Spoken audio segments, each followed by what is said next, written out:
Greetings, PUBG Mobile players! The long-awaited Frost Festival is about to commence. In the new version 2.9, we'll be introducing battles filled with a frosty atmosphere. Snow Battle is coming to town. Furthermore, you'll also get to experience updates to World of Wonder and Classic Mode. So let's dive right into it. In the Frost Festival, we'll be bringing you a series of snow-themed content, including a new Snowy Village-themed area, fun interactions with snow pals, and snow-themed items for more gaming fun and excitement. When miraculous December comes, the frosty world will undergo some magical changes. Stay tuned for updates. Don't miss out. First, let's take a look at the new themed area, Snowy Village. The village covers a wide area of 280 by 150 and has loads of supplies. It's located near Stalber in Erringdale, Iceborg in Livik, and Goroka in Vikendi. In addition to the buildings on the ground, the underground area of the Lucky Ice Tower is also worth exploring.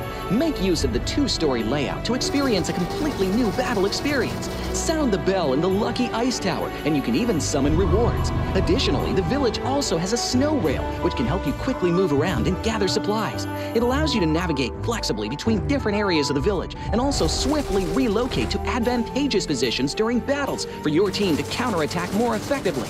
Of course, you should always remain vigilant to avoid becoming the target of an ambush. What's more, the village also features a special two-seat vehicle, the Reindeer. It's also a great choice for transportation as it allows you to swiftly move all over the map. For intense battles, we've also prepared festive and practical battle equipment for you, the Snowball Blaster and Snowboard. The Snowball Blaster can be used in many ways and has loads of functionality. When you aim it at the ground or a building, it can create a snow pile cover for you. When used on enemies, you can temporarily transform them into lively snow pals to restrict their movement. When facing bodies of water, you can use the Snowball Blaster to freeze the surface so that you can walk on it. It's definitely a practical yet entertaining weapon. After transforming into a lively snow pal, you will be unable to use firearms to do battle. You'll only be able to rely on basic actions such as walking, running, jumping, and swimming to evade enemy pursuit. It takes some time before you can revert to your human form. Let's build a snowman together. The snowboard will also bring you a whole new experience. Apart from helping you glide and move on various surfaces, it can also be used with the Snowball Blaster. Explore the many possibilities and use these two items to have all kinds of fun. We've also designed various interactive mechanics, such as searching for snow toddlers, lucky ice, and the snow blast zone. When you encounter a lucky snowman on the map, don't be in a rush to leave. There are 4 lost little snowmen hidden near the lucky snowman. Search for the 4 hidden snow toddlers and bring them back to the large snowman. You'll then receive a token of gratitude. There are lots of lucky ice scattered across the map. Shatter the ice to get the supplies inside. Try using a melee weapon to break the ice more easily. Furthermore, you'll find that snow has engulfed some red zones on the map, and the falling snow will bring about many interesting effects. Players within a snow blast zone will be transformed into a lively snow pal if they're hit by the snow. If the snow lands on the ground, a snow pile cover will be created. In this World of Wonder update, we'll be introducing a brand new transformation skill gameplay and a catch me hide and seek gameplay for you to enjoy the transformation skills to the fullest. Of course, you can also use this skill to create more interesting creations. We've also added a Snowy Village map template to celebrate the Frost Festival with creators. Additionally, we've also made some updates and improvements to gameplay devices, game parameter settings, and the editor. For more details, please follow the official PUBG Mobile community. We'll continue introducing the latest WoW content to everyone. As for Classic Mode, we've also made some improvements to vehicles, firearms, creation mode, emotes, settings, and more. First, we've enhanced the designated marksman rifles. Some DMRs can be equipped with the full auto mod to fire in full auto. We've also improved the attributes and handling of some vehicles to enhance your driving experience. We've also added a new garage mechanic. From now on, you can choose your dream ride during matches. Meanwhile, we've also added a custom SFX adjustment feature. You can adjust the volume of some sound effects to whatever best suits you. As for creation mode, we'll be introducing some quick view features for watching the victory dance and fireworks displays and the new Frozen Kingdom themed performance in order to provide players with more possibilities for creative content. Furthermore, we've expanded the emote backpack. Now you can equip more emotes before entering the battleground. That's a wrap for the main content in this new version. In addition, new content will be added to the Popularity Battle event, Metro Royale, and Season Rewards. For more details, follow our official PUBG Mobile community. Snow Battle is coming to town. Winner, winner, chicken dinner.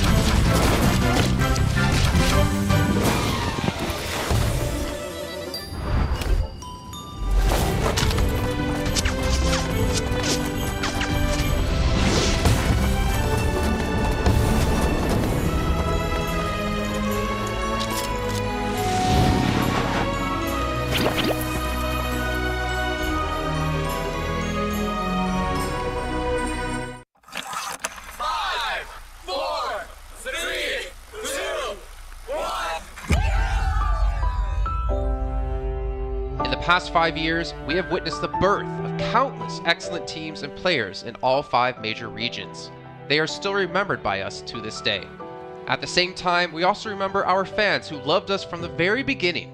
On the occasion of this 5th anniversary, let's turn back the clock to the starting point of PUBG Mobile esports, the Southeast Asia region, where all the stories began. As the first world-class event, PUBG Mobile Star Challenge gathered professional players from all over the world. With continuous development, the 2019 PUBG Mobile Club Open Global Finals is undoubtedly the most exciting event. 2019 Fall Split Global Finals, ladies and gentlemen, give yourself a round of applause! Among the countless rising stars, one shined particularly bright. Bigatron Red Aliens, a team from Indonesia, Bigatron Red Aliens! just got first place in the PMCO Southeast Asia Fall Championship, earning the chance to compete in the PMCO Global Finals in Malaysia. In the subsequent prelim stage, intense competition kicked off immediately. And finally, they advanced to the Grand Finals in 2nd place. BTR demonstrated impeccable strength in the competition. By the end, BTR was leading the lobby by a significant 106 points, bringing the first ever championship title to the SEA region.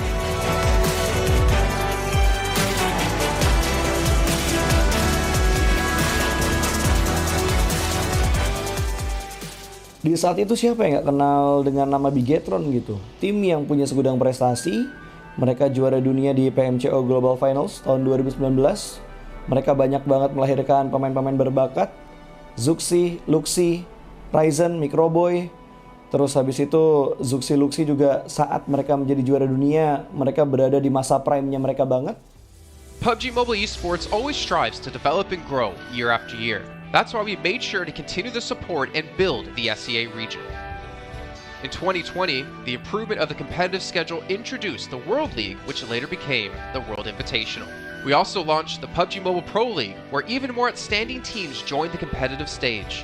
In the 2020 PMWL, BTR once again clinched the championship in the East. This had given Southeast Asia the title of the strongest region in the world.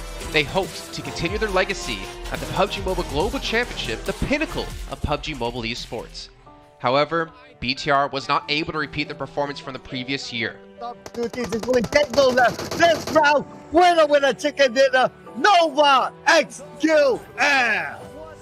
With the rise of Team Nova, countless brilliant moments were had, but this also left many players with regret. After BTR Red Alien won at the Global Championship in Kuala Lumpur, we thought C region was the best. We thought nobody could beat C region except maybe RRQ Athena, maybe Illuminate the Murder, maybe Mega Conqueror, but C region was the best at the time. And we get to the league. We heard of a team called Nova. We thought maybe this team is not that good. On the contrary, they owned all the teams. They were very good. Let's move forward to the year 2021. With continuous efforts, more teams and players joined the Pro League. For example, Xavier, who placed 3rd in the 2020 PMWI East League, also secured 2nd place in the PMGC East League. FaZe Clan also made their debut on the world stage. Có thể nói 2021 là năm thành công nhất của Dingo Xavier trên đấu trường quốc tế, khẳng định vị thế và tên tuổi của Việt Nam vô cùng mạnh mẽ. Còn với FaZe Clan, đây là năm đầu tiên họ đặt chân đến với giải đấu cao cấp nhất của PUBG Mobile, nhưng lại khiến tất cả những đối thủ khác đều phải dè chừng và e ngại. Undoubtedly, the year 2022 has brought the greatest changes to the SEA region. Vampire Esports emerged, dominating 2022 PMWI, winning both the main and after-party tournaments, while also setting records for most chicken dinners, most eliminations, and more. They were not only facing competitors from the SEA region, but from all over the world. Everyone was talking about VPE and wondering if they can maintain their performance at the Global Championship or if it was just a stroke of good luck. On the last day of the 2022 PMGC Grand Finals, VPE won 3 chicken dinners alone, moving from the bottom of the table to 6th place, achieving the best result for the SEA region. They pulled off another miracle, but sadly, it was not enough to win it all. In 2023, VPE continued their impressive performance. They once again won everything at the 2023 PMWI. 2023 PUBG Mobile World Invitational Champions, Vampire Esports!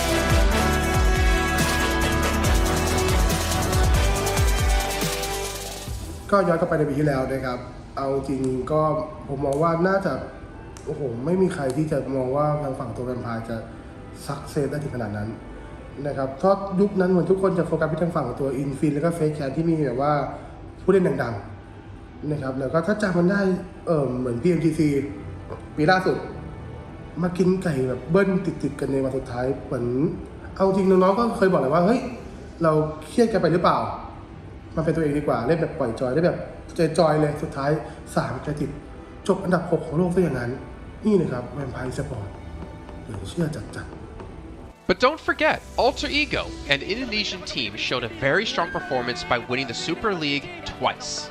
The SCA Super League was an upgrade to the previous championship, which by many is considered to be the most competitive league in PUBG Mobile. They could potentially become the next legend of the SCA region. Untuk dibilang legend, gue rasa belum sih untuk Alter Ego. Walaupun mereka sempat ngedapetin back-to-back champion untuk di PMSL 2023, itu menurut gue hanya sekedar untuk ngasih pembuktian gitu bahwa Indonesia tidak kehabisan pemain berbakat. Ya mungkin contohnya Rosemary gitu. Datangnya dia ke Alter Ego tuh bener-bener jadi ujung tombak untuk Alter Ego. Dan gak berhenti di Rosemary. Masih ada Alpha juga yang didatangkan oleh Alter Ego untuk mengisi kekosongan atau kekurangan dari Alter Ego. Dan gue rasa PMGC 2023 ini akan menjadi ajang global championship pertama gitu untuk Rosemary dan juga si Alpha. Jadi wajib banget kita nantikan performnya mereka di PMGC 2023 dan please di notes pastikan tonton Alter Ego sampai akhir.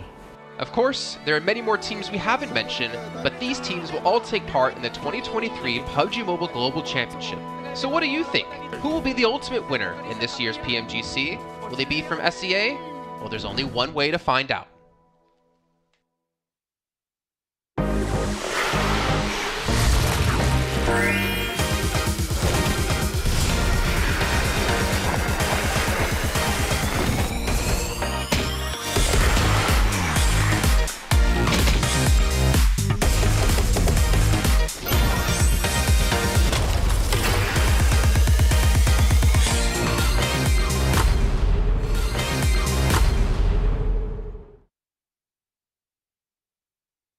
이제 한국에서 잘하는 팀이기 때문에 네, 여기다 놓겠습니다.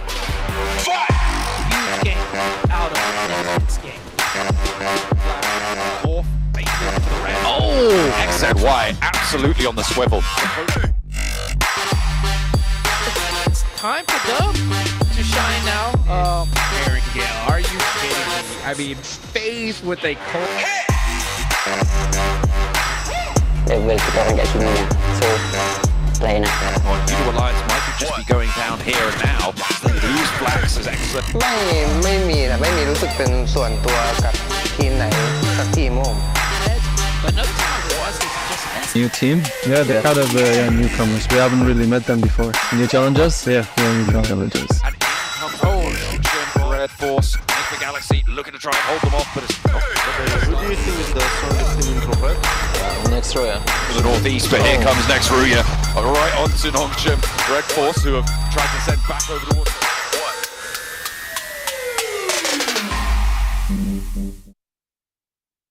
In 2020, while the eyes of most PUBG Mobile viewers were focused on Southeast Asia as well as other regions, there was one region in particular that went under the radar, the 2020 EMEA League. Numerous teams from different regions were fighting for a spot in the 2020 PMGC. Among them, the teams from the EU region were the most dazzling.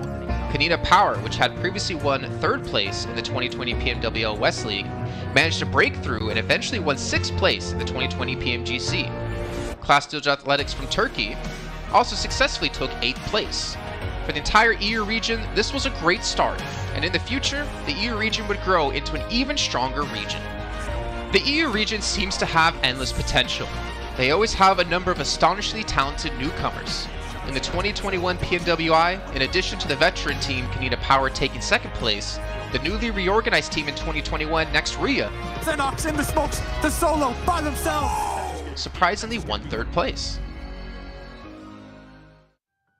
The EU region seems to just have endless potential. There's always a number of astonishingly talented newcomers coming up through the ranks, developing their skills, and in 2021 at the PMWI, you had some of the veterans there for sure. Kanina Power taking second place, an incredible performance coming through from them to get that second place. But not only that, you had the reorganized team for Next Ruya in 2021 who won PMPL Turkey. They came first in their region and then were invited on the back of that to the PMWI West to take third place. So these new talents working as this new roster at the time, a phenomenal resurgence there, and there's so much more left in the pipeline, I'm sure, for this region. I'm really excited for what the future has, and I can't wait to see what they've got.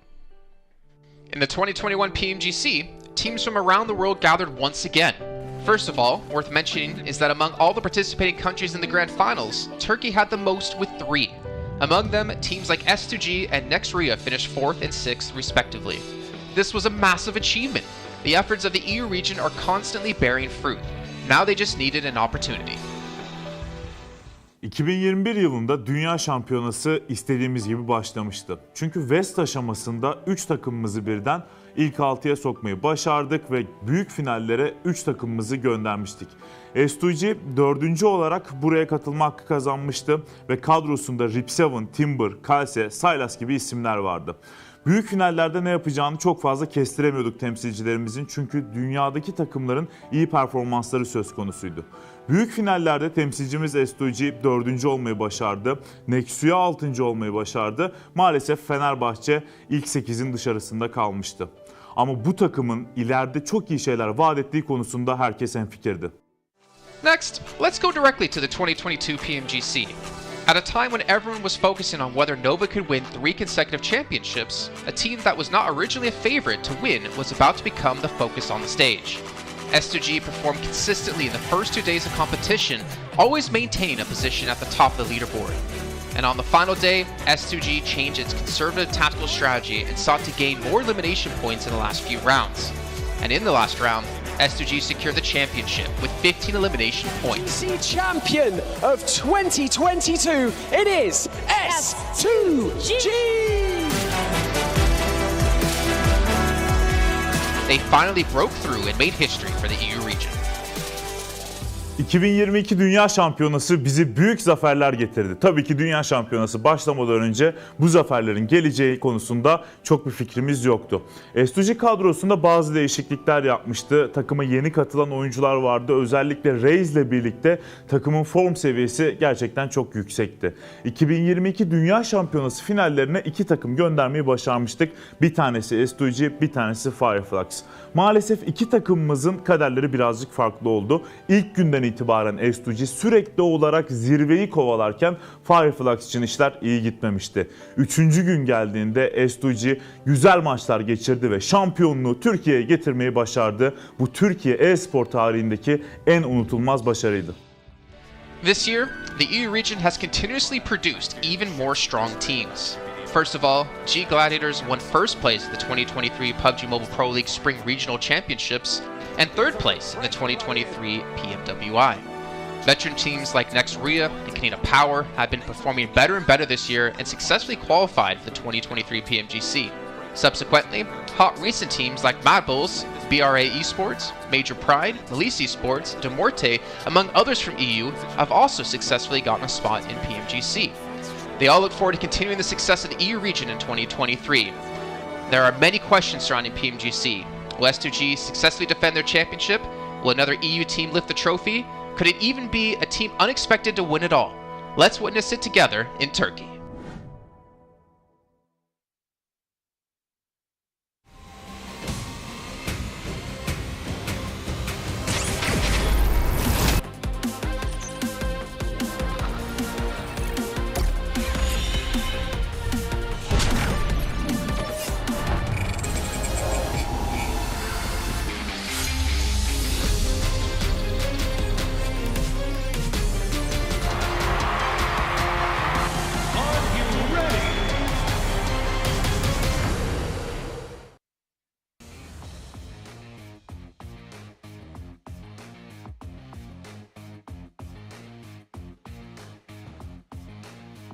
While most teams find glory in attaining chicken dinners, one team finds that consistency is key to propel them forward. And this team with me is Major Pride, who managed to rack up over 50 points yesterday. Sorry, over 54, around 54 points yesterday, putting them right behind BTR. Only 18 points divides these two teams. And with me, I have Nomi.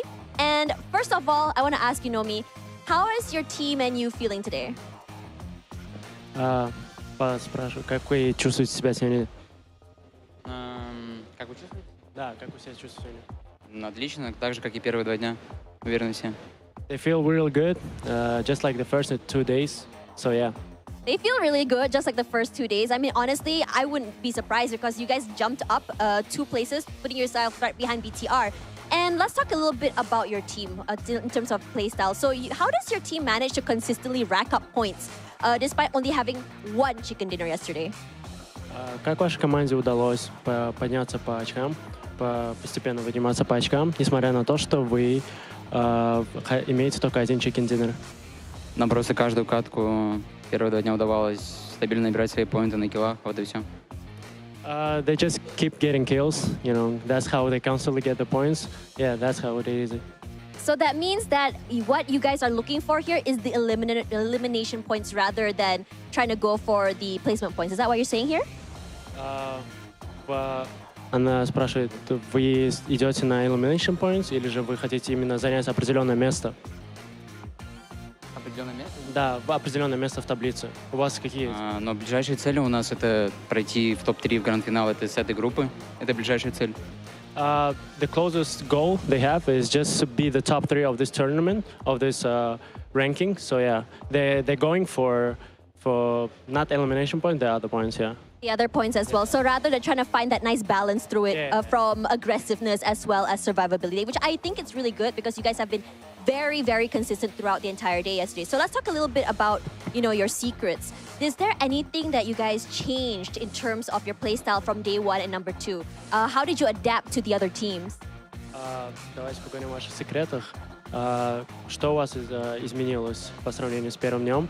И как вы адаптируетесь по другими командами? По сравнению с первым и вторым днем практически ничего не изменилось. Максимум построились под определенные команды, которые вокруг нас лутаются. А секреты, на то и секреты.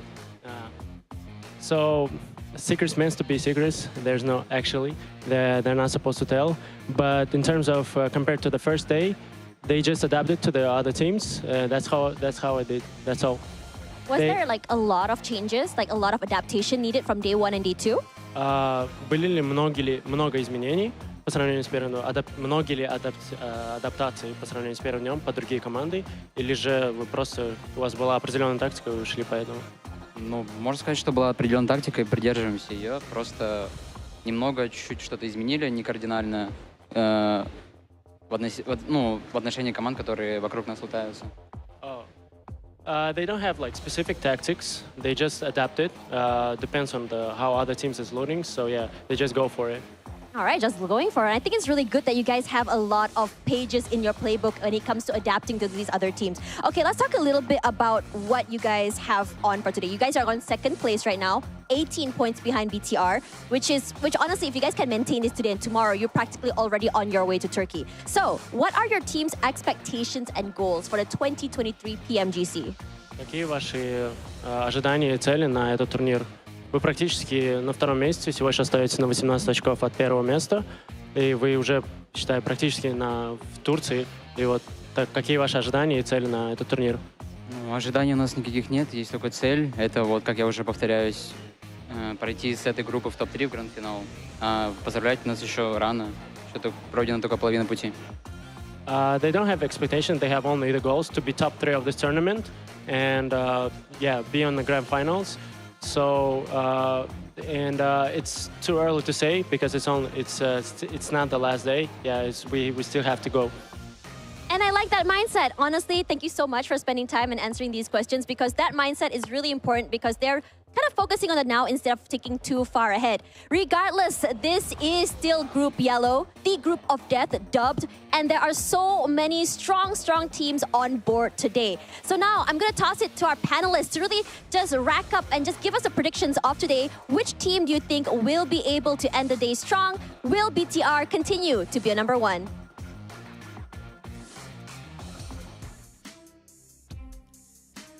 Well, that's a little bit of a loaded question because we have seen some teams rise up through the ranks in our second day of play and some teams fall. Teams like Vampire able to improve on previous performances, For America able to improve as well. Honestly, I still think top 3 is up for grabs for quite a few of these different teams. I'm your host, Jason Kaplan, joined by my handsome gentlemen. My handsome, not yours. They're my gentlemen. Seven Worlds Gaming and Cameron Davis. Seven, man, we're into day 3. Things starting to heat up just a bit.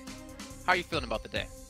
I'm feeling great, man. I'm actually glad that we got to interview Major Pride. I'm looking forward to seeing how they perform today. Is the pressure going to get to them on being top 3? Or are they going to continue on this performance and maybe go after that first place from BTR? Yeah, and Cameron, I like how realistic Nomi was as well there in the interview, right? He's like, well, we still have more days to play. We're not confident we're going to hold on just top 3 just yet. He's taking the day by hand, and I like that. Yeah, especially considering how close it is on that top section, right? Currently sitting at 100 points, but less than 20 points is all the way down in 6th place. And when you see teams like Vampire Esports have 50 plus points in a single day, you really know how vulnerable you can be if you're not constantly putting up the points yourself. Now, we've talked about Major Pride's strategy and how it leans to a level of consistency, which is why they're in the mix where they are right now. But it is something that they need to keep their head in the game and focus, just like all the other teams here. Yeah, focus is what today is going to be about, especially if you're Bigatron, who had their ups and downs and tribulations yesterday. But before we fully hop into what's all happened yesterday and, of course, what's coming today, I got to remind you again about our lovely little sponsors, Infinix GT10 Pro, our official phone here for PMGC 2023. It was born, not created, it was born, so be a little bit scared of it. For professional esports players, you guys can dominate the lobby by picking one up for yourself. And while you're sitting there using your lovely new device, you can check out TikTok with the tag PMGC 2023 to see some behind-the-scenes stuff. Hopefully, Tashbun is going to be doing some interviews as well. Everything going to be up on there. And if you ever do post about PMGC, well, make sure you guys use that hashtag as well. Not to mention, the Frost Festival is going on in Game 7. Have you been able to pick it up yet? Have you been turned into a snowman to become Maxman? I don't want to talk about it. He doesn't want to talk about it. That kind of means he probably got destroyed at it. But to be fair, watching him play when we were in Poland together, he was dominating. But you guys can step into the enchanting snowy village where you can revel in the exhilaration of gliding down the slopes on a snowboard. Not to mention transporting enemies into snowmans. But we're thrilled to present the all-new Frost Festival version of PUBG Mobile. So make sure you guys go update and you go play ASAP. Because while you're playing, we also have the 2023 Popularity Annual Gala. Now, Popularity, obviously something I was in high school, so this doesn't include me, but PUBG Mobile's introduced a brand new competition and exclusive honorable rewards. So from the 15th of November up to the 15th of December, players will have to go through 10 rounds of these 1v1 matches to compete to be the first ever PUBG Mobile Popularity Annual Gala champion. Of course, outstanding players will get some exclusive rewards, and you guys get to watch them have those exclusive rewards because you weren't as good as they were or not as popular as they were, like me in high school. And then the Pagani collaboration is going on in PUBG Mobile. I know you guys want to pick up your sweet vehicles. We've had so many collaborations so far, but make sure you're ready to rev up your engine with the iconic Pagani Amola and Zonda R models. But just try to not be run over, because I know Blank, if you're out there watching, I remember our times playing together. I remember the times you run me over. Maybe a little bit more, be a little bit more fun being run over by the Molo this time.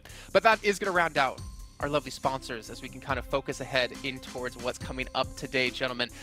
BTR still holding first place, looking strong. Major Pride holding second place, looking pretty damn decent here. But Seven, I'm gonna have to go straight to you on this again. Every single day, Vampire, they have started to climb up the leaderboards. Can they continue to do so today? Have the bruises healed? Has Newsy solidified himself as the 4th player in the team right now to continue this performance? There's a lot of questions coming into this day.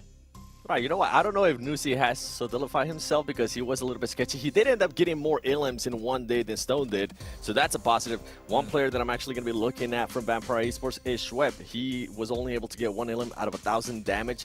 That's not going to be able to cut it, especially depending on what his role is. If it's support, only 1,000 damage is not going to be good enough, especially after 12 matches. And for Vampire Esports, there is a lot of stuff that I'm liking out of this team. They've been able to at least adjust on their scouting. They're still a little bit too hectic cryptic at times. They do send it in. They rely too much on that fragging power, but they are starting to scout more. And it's Tony K actually leading the charge when it comes to scouting, and they are being able to rotate it. They're doing some wonderful 2-2 splits, and I'm hoping that continues on today because the team was setting themselves up perfectly. We kind of saw flashes of Vampire Esports from PMWI. And the main thing, too, when we go to Erangel, they changed their drop location. Instead of Melta Power, now they're going back to the Primors, and I feel like it's working out wonders for them. They are starting to rotate a little bit faster, and they have more freedom to work with. Well, you can see here, Cameron, our current overall rankings right now, 12th through 16th, potentially going to be knocked out the entire event. Yep. What teams are you really focusing on here going into today? I mean, I just want to see what teams from the bottom 5 are going to have a big moment. We still need to see something strong coming in from Storm. They looked good on Sandhawk. I was saying that they were looking better at the very first round yesterday, but then just zeros across the board, essentially, all after that. So I still need to see if they can't hit into another gear. Same with Genesis. All the other teams down there, we've seen good moments from all of them, even a couple of victories. I mean, 7-9 and Queso on that, but they're not far from the bottom 5. So really, it's just about teams trying to find some level of consistency, and that's including Vampire Esports, because even though they got a whole bunch of points yesterday, outside of their one win with 16 elims, they were getting very low elims. Even their second win only had 5 eliminations. So really it just shows that like teams are having to scrape and just claw their way for any number of points here. Yeah, and honestly, like 7th through 12th right now is only a 14-point difference, so we could see a massive shakeup today, depending on how the teams are going to do. But taking a look at our team trajectory for Vampire Esports, you can see able to move up 8 ranking points. Their average eliminations have spiked up as well, but for me, what's kind of scary is if you look at Vampire, 26 placement points, 2 chicken dinners. So out of every other match they've had so far, out of the other 10, they've only had 6 placement points, which is very unlike Vampire. I mean, I feel like that's mostly based out of day one, too, because of the performance of day one. It was a lot of 15th place, 11th place, 15th place, all of that crazy stuff. But yesterday, they were at least able to dial it in. I think they only ended up maybe 2 matches out of the 6 that would play outside of the placement points. So they are still improving now. Another team, Major Pride, I want to continue to see what they're going to be doing today. What I really enjoyed yesterday was their quick rotations, whichever it was, whether it was early in the game, especially in Erangel, they tend to land Gaikai, they tend to rotate very quickly. They do some wonderful 1-1-1-1 splits between the team. I'm hoping that continues on, and the awareness that this team is able to showcase, that being able to third party, has been wonderful too.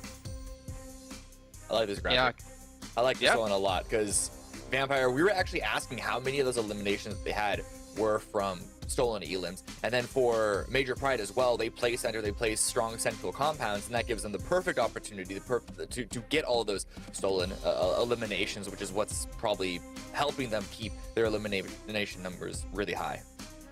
I think what's kind of surprising to me as we can see them finally here on the board, Weibo, because a team coming from PEL, I think that already in its own right has a lot of pressure on you because you want to do what the likes of, Nova's done in the past, your predecessors.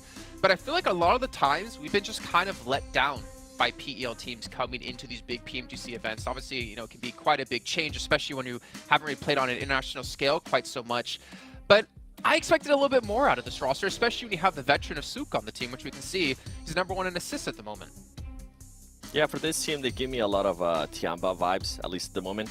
They are performing a little bit better. Yesterday, they were able to follow up their chicken dinner at the end of day 1 with the chicken dinner on Sandhawk. Maybe we'll end up seeing another win out of this team, but it's just the inconsistency that we're seeing out of them, right? The good thing from this team is that they are almost able always to get eliminations in every single match. And then when we go to other teams, you were talking about Bigatron, if they're going to be able to maintain that first place, it comes down to how they're going to be setting themselves up for a lot of the fights. Yesterday, when they ended up getting eliminated super early on, I wasn't seeing any off angles being held by Janfoss or any of the other players like what we were able to see on day 1. But when the team was actually able to perform really well, which was during the chicken dinner on the final Erangel that we played, Janfoss was holding up those angles. Janfoss actually ended up getting 4 eliminations out of his 5 eliminations for the whole day on that chicken dinner. So I want to see that more out of BTR. I want to see those off angles. I want to see them being a little bit more ready for those fights. I think for me, Cameron, is that Lepar, as we saw the top eliminator at the moment, I think he's been kind of one of the biggest standout players so far in Group Yellow. You think of High Boy, I think of him as being a star player. Genfo's the same, but Lepar has really been putting in the work. Oh, yeah, absolutely. And it wasn't even just a day one thing. There's always a chance when you have 2 seconds and then a first in a row that it's going to elevate one player's stats for the rest of the run, at least for a little bit. But he was getting those numbers consistently throughout the day 2 as well, even with a slightly, marginally lower performance overall for the team.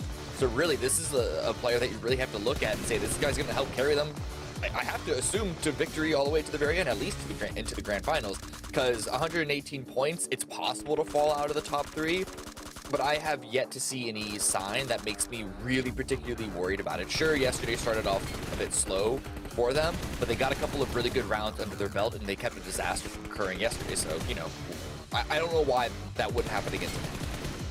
And I mean, at least the silver lining for them is the fact that with the amount of points they have built up already, they should make it into the survival stage no matter what. Like, they still have that second chance if they don't qualify for the Grand Finals here in the next 2 days. But we'll see if they continue this pace. We take a look at our top Sandhawk performers. And Influence Rage, we haven't talked too much about them, and I know they were one of our most consistent teams yesterday.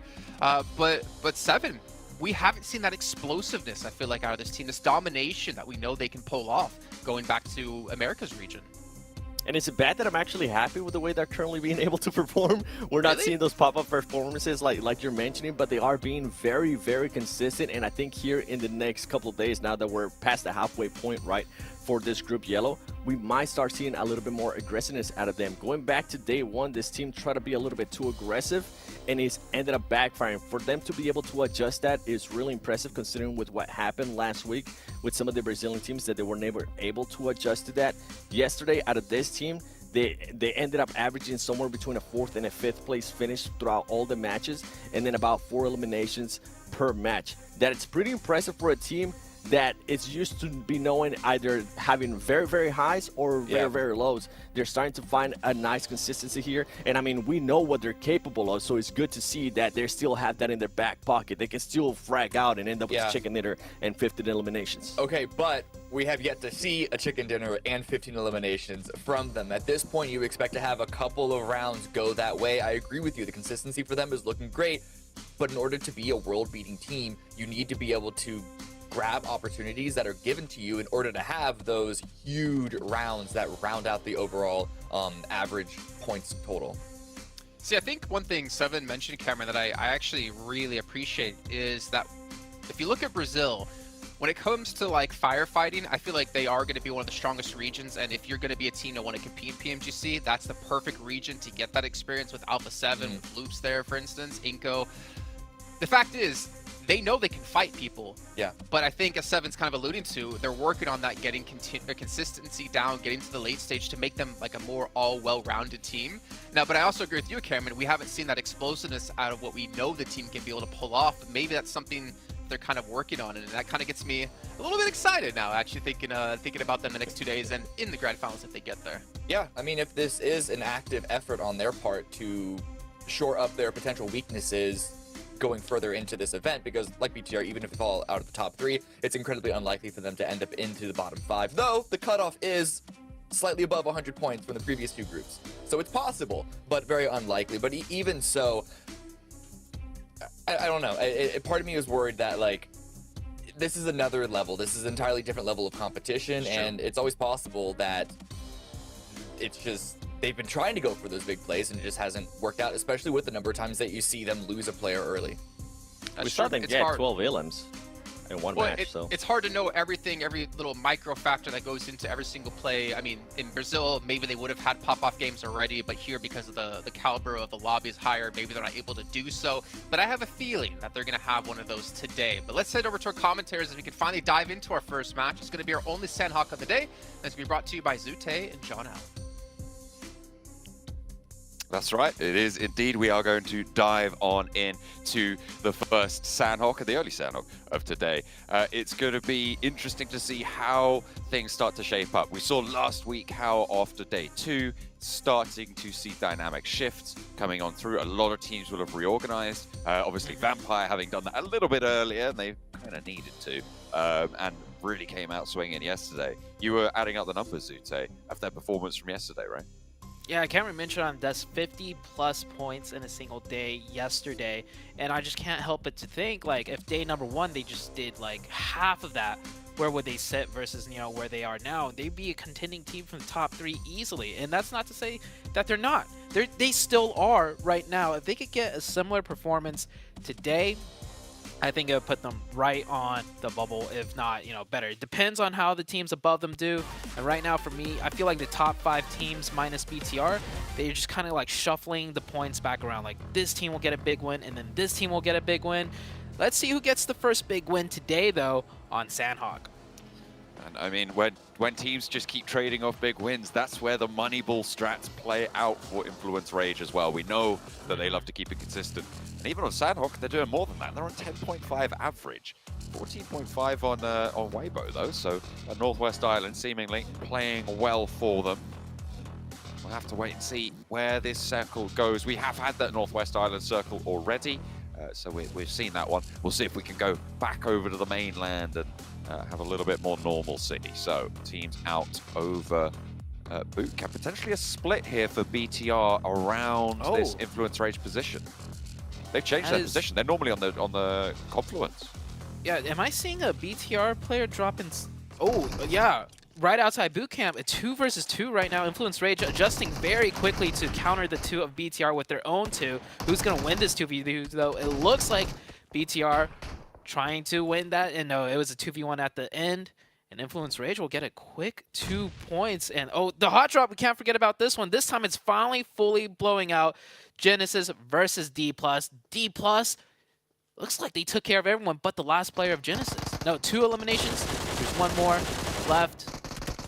Trying Master Chi, trying to do his best with the UMP. Gets 1 knock, switches to the M4. Doesn't get the knock, though. He really needed that one, and he will go down. Coming into day number 3, looks like the pace has quickened on Sandhawk. Finally, we are seeing those hot drops, and it is playing through. We've seen 2 teams in Paradise Resort now, I think for the past 2 days at least. I can't quite remember exactly on the first day if this happened as well. But yeah, the fact that it's only just now started to be an actual fight is kind of crazy. And we are seeing a much faster Sandhawk, you're right. With BTR changing up their drop spot, which, to be honest, I'm not entirely sure about. I don't think it was necessary. They didn't see the circle, so it wasn't a circle-based decision. Having that confluence position is really, really valuable. So, I'm not entirely sure about that choice for Lapar and Zatalas to go north of Bootcamp. I think, given the circle as it is now, they could have rotated south down to that walled compound just north of Painan. Had a great position. Yeah, I see why they might have tried to do that. With that 2-2 split, they basically get access to the entire map, no matter where the first circle pops, based on where the teams drop, right? You have the river, the trifecta, that northwest secured, southwest secured, and with 2 players on the north side, Paradise Resort secured. You don't have to move past Influence Rage anymore when you have that 2-2 split, if it worked. And you also surround Influence Rage in a way, so they're kind of like pinned in. Kudos to Influence Rage, though, for adjusting and, you know, spotting that out very quickly. Usually when a team, you know, changes their drop and encroaches on you at the last second, you know, when you're not expecting it, you default to just grouping up. But Influence Rage made that call, made that adjustment, and luckily for them, they won that 2v2. It could have gone either way at that small little compound. I think it really came down to who picked up the guns. Just able to get a little bit ahead on that drop, but either way, that's good news for Influence Rage. They did take a little bit of damage for it, and now they're moving out of Bootcamp to play a little bit closer to it. This quarry area now, a main focal point of this first circle. The west side, a lot of strong cover, a lot of solid positions here, and taking control of one of those could be really, really important. Rook currently the only team on that western side. As Kayovsky is going to continue the dastardly deeds of Influence Rage for the lobby leaders BTR, who are not safe in their first place spot. The fact that Influence Rage have been able to pick up those points, they're looking to get on that chase soon. I didn't quite catch BTR's average points per game on Sandhawk, but maybe Sandhawk hasn't been, you know, up to their performance standards, so they elected to do that little kind of change and drop. Certainly has not worked out. Down to just Lapar. Lapar, great player, did absolutely amazing yesterday. This is going to be his toughest challenge yet as a solo on Sandhawk right now. He's in that quarry position. He spots a player. He's risky to even take shots, but beams that player off the motorcycle. Federal might even get thirsted here.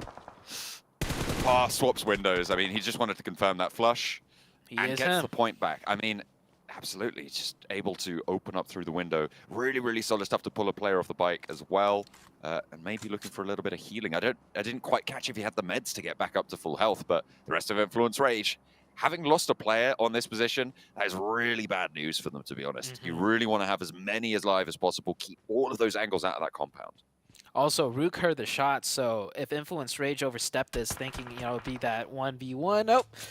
Doesn't matter. Rook will actually find BTR. It would have gotten hairy potentially if Influence Rage pushed into BTR, and then, you know, Lepar being such a great player stalls out really long, and then Rook third parties both of them.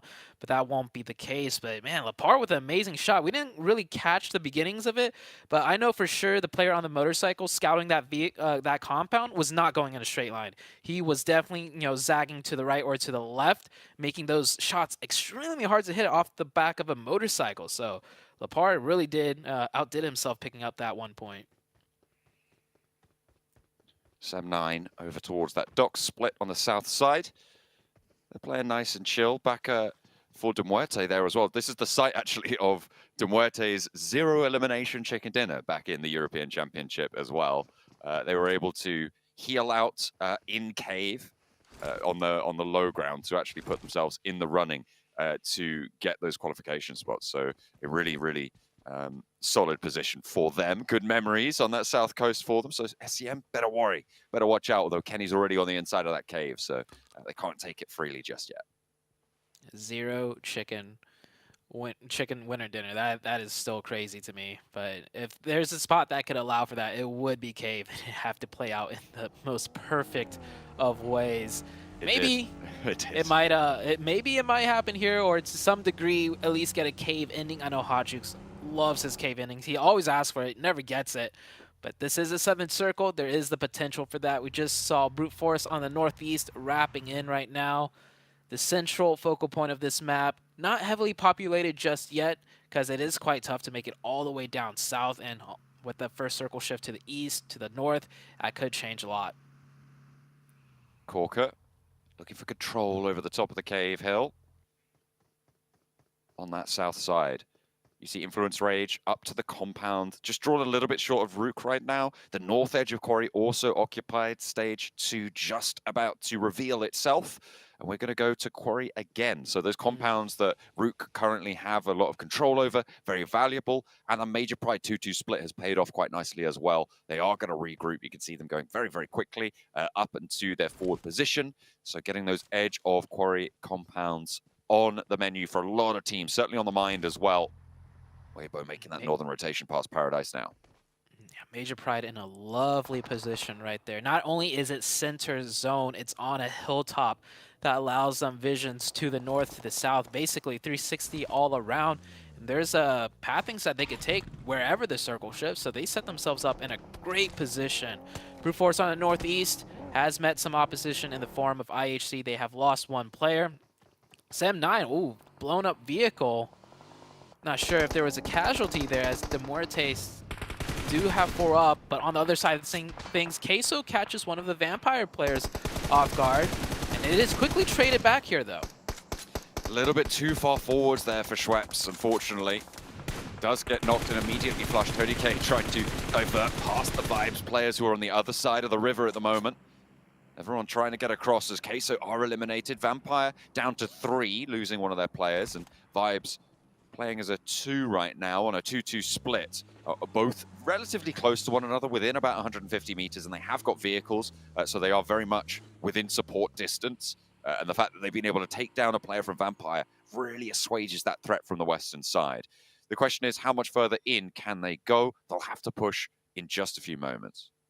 Just crossing from the southwest to the east through that bridge, or there's 2 bridges, is so difficult. There's always teams right around the corners of those areas, and even if there isn't, the further you drive in, you're passing through high ground, right? There's the hilltop on the northern bridge just south of Pinon, and then there's that huge hilltop on top of Cave. So both bridge crossings are very dangerous, very hard to execute. We've seen this plenty times before where teams do struggle quite a bit if they do have to make that rotation.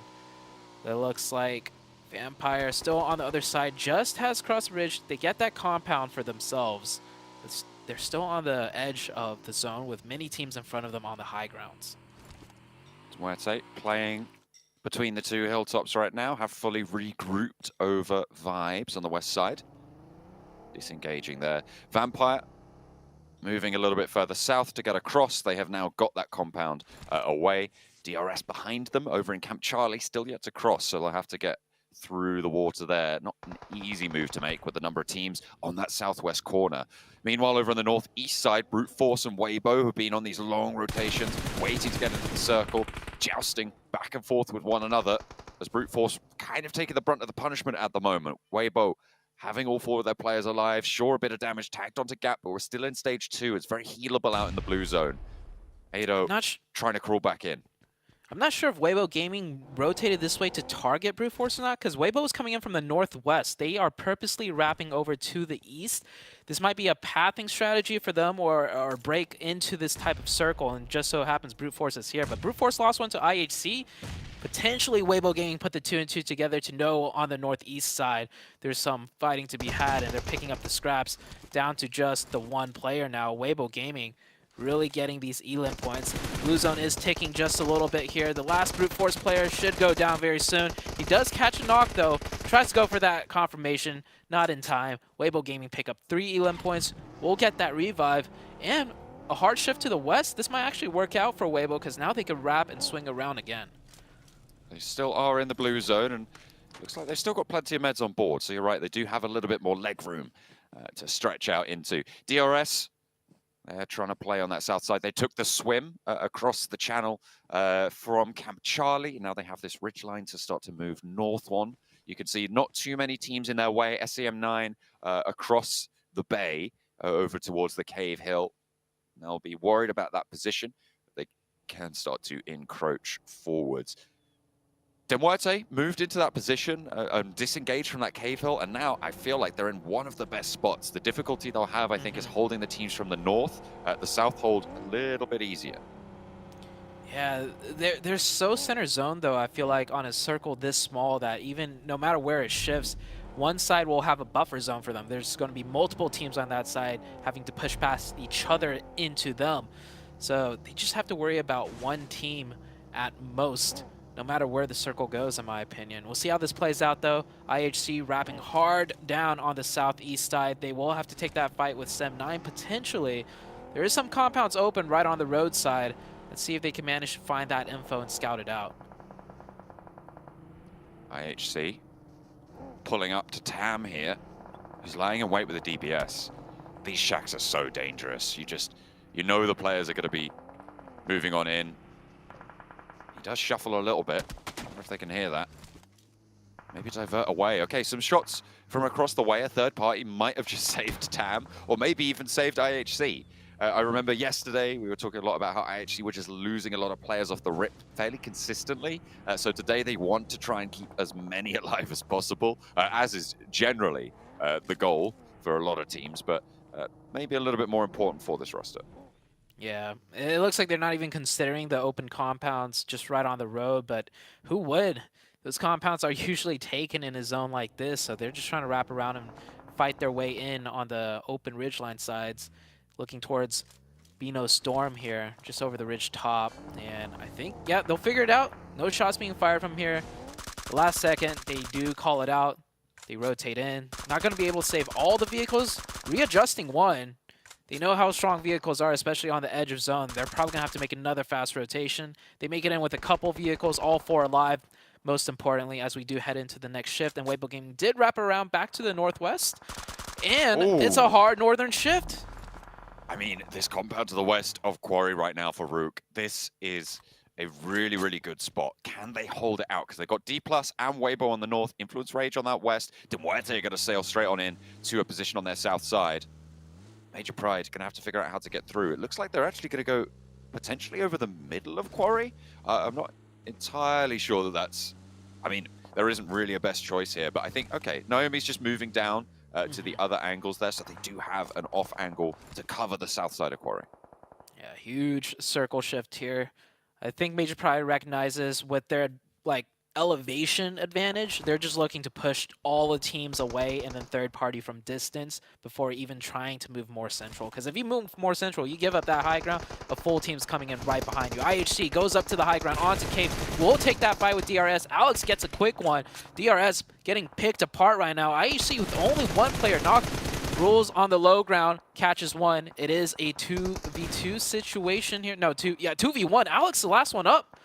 Third party from distance, I think. IHC looking to try and keep it together, but Alex goes down to a nade, and that's it for them. DRS looking to res on the top of hill in the meantime. Demuerte have taken some knocks across the way. I think that's coming from Rook over to the west side of Quarry, and they are going to look to get that res. Seems to be going quite well. Major Pride regrouped up to the position that Naomi moved to in the meantime over the east side of Quarry, and Bino Storm will take the shack just up the hill from them. So playing on the east side of Quarry, you're kind of locking yourself in to trying to play survival here. Crossing that Quarry, very, very difficult. What's so special about this match in particular, though, for Sandhawk is that so many of these teams with 3 to 4 players alive have vehicles. Of course, Vampire's not going to get too lucky, losing another player down to 2. But Bino Storm is a 4-man team with vehicles. I did catch Sim9 rotating in as a 4-man as well, I think, yeah, with vehicles. So that means on the next circle shift, we could see vehicles being utilized with a full 4-man force, which is something we don't see on Sandhawk too often. Vampire crashes in. Tony K, he's going to have to do a lot here. 2v3 situation, no openings just yet. Molly in hand. This is tough for Vampire. Kayovsky trying to hold the door frame, and Tony K has no chance against that. Kayovsky able to put him down there, get the flush. Now it's just Newsy. They know he's buying the rock. He's got that DBS. He's taking shots from a third party, and he has to peek out. That's Weibo to seal the deal. And Vampire out on the western side. Rook still in that central position. Next shift goes back to Quarry. Rook in a commanding spot still. Yeah, Rook definitely in a very favorable position. I don't think anybody's really going to contest them for this in this zone. Weibo Gaming's going to have to push in, but you have D+ on the north that's going to be looking at them. Also Influence Rage as they're running in. The Vibes team right on to the backside of Demuerte. That's going to be a huge fight right here. They get the opening. 3v2 situation. Demuerte with only 2 up goes for that quick revive. Vibes with 3. Time's ticking. They need to push down before the revive goes through. Try and get that one back together. Try and keep everyone in the mix. Demuerte on 3 players alive, 3 players active here. Trying to fend off against the Vibe squad out the back who have managed to get up into the wall. It's a 3v3. Furia cooking the nade over towards East, who puts his nade back in the pocket. Just a solid time on the reposition there from East to be able to get away from it. He's cooking another one. Apex trying to move, and that's a third party. It's Law from Influence Rage, who are moving in on this western side as well, trying to get ahead of this. They want to conclude it. Doorway sprayed down. East opening up the path for these nades, but no one's stepping out. No one's getting too big for their boots right now. As Influence Rage takes shots from Rook, trying to move on in. Maybe they're not going to engage on this as a third party. Bino Storm trying to move past Major Pride. It's just not going to happen. Major Pride is 4 on the eastern side. They're still in. Probably one of the better spots, but Demuerte, they went down to a couple of nades from East, who was able to get 2 with 1. Goodness me. Furia holding the door frame, and he will go down as well. Really well handled by East. Yeah, East single-handedly did that, and you can see how many times he baited out the first few nades. The game sense, the mechanics on that guy, no wonder he's always showing up for the Vibes team. That was beautifully played out from the side of Vibes. East leading the charge there, breaking in, and that was a tough way to break into that zone too. I'm surprised they managed to pull it off. Weibo Gaming now on the north side contesting with D+. A huge nade right there. Another opening, 3v4 situation. They bring it down to a 3v3, and look at the ground Weibo Gaming has made. So aggressive. Needs to be careful though on that ridgeline side as one player does get caught, another goes down. Weibo Gaming had a chance, but that chance is not going to be afforded to them. Sook last one up. Third party by another team. I do believe that was Rook, and Weibo Gaming are out in 7th with 5 elims. Really unfortunate there, you're right. It looks like they had the commanding presence in the fight. Looked like they had the pace to overwhelm on that northern side, but it just didn't happen. Circle goes with Rook in mind yet again, and that northern edge, they can get the res, still playing on as 4. Major Pride going to have to get into the quarry now and try and force all the teams around the other side to fight off against one another. I think it is a battle for second place, though, at this stage. Rook looking to still hold it down. Major Pride, I mean, we saw what they managed to do yesterday. They might be keeping that momentum going here. Major Pride with 4 up, second place on the leaderboards. They saw BTR went down very early. Might spur them into action to actually taking this game down themselves. D+ down to the solo. They've gone for a 3. They've moved 3 players already across the north side of the quarry. Really, really fast. D+ were embroiled, and now D+ have gone down to 1. A couple of nades from Major Pride scored for that. The north side completely dominated still by Major Pride. Nomi can look to regroup through as well as vibes start to fall out in the open. Sem9, Rook, and Major Pride, the major factors in this circle. East is still up for vibes, though. It is a 1v4. I don't think he can pull off a miracle here. Yeah, he goes down. We are down to the last 4 teams, minus D+ on the north side. He is the 5th remaining team, but should go down quickly here. Yep. The last 4 teams, Sem9 going at it with DRS on that minimap on the southeast. It looks like DRS cut down to the last player. We're going to have a 3-way 4v4? It seems like it. Major Pride have managed to move across the quarry. No mean feat. The teams on the north kind of took care of each other and they leapt on that opportunity. A nice decisive move, which is what we always like to see from Major Pride. They've been doing it fairly consistently. Sem9, though, they've held the south edge of quarry, and Rook now kind of actually have their work cut out for them. They're right on the edge of this zone. It's likely to push out after that. I don't think anyone's going to go for a full breach.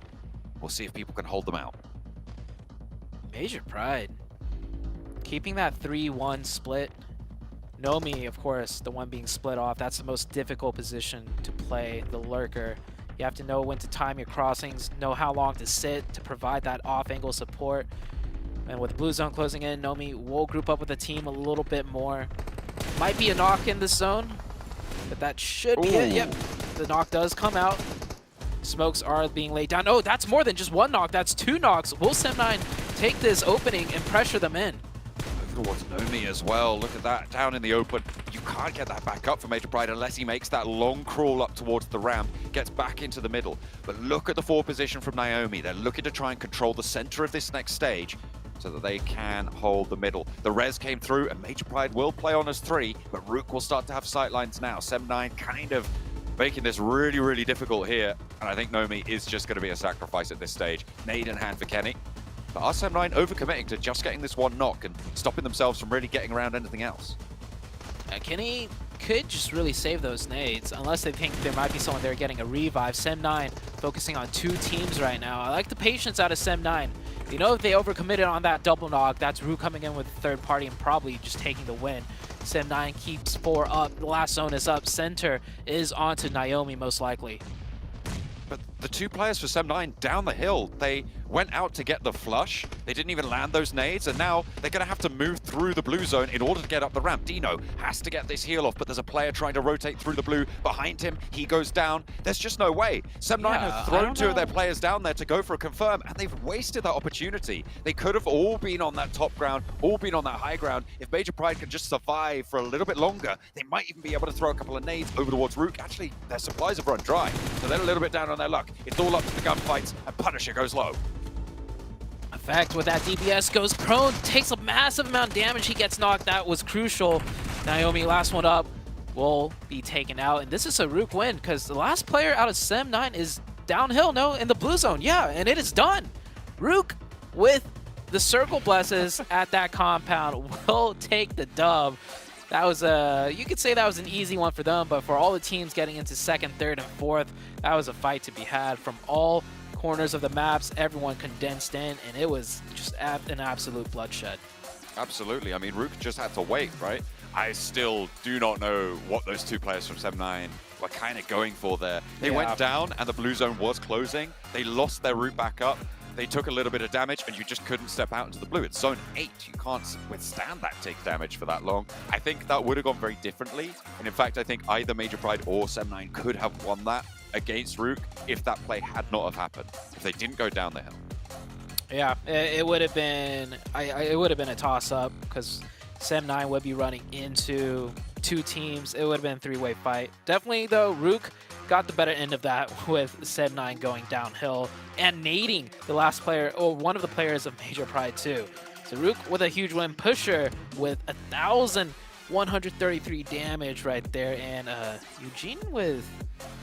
Didn't they have 4 up towards the end? Or maybe they only had 3 up, but Eugene with 0 might have got taken out early. I mean, he didn't take any damage, though. So that makes me think something's wrong Oh, with wait. that. Yeah.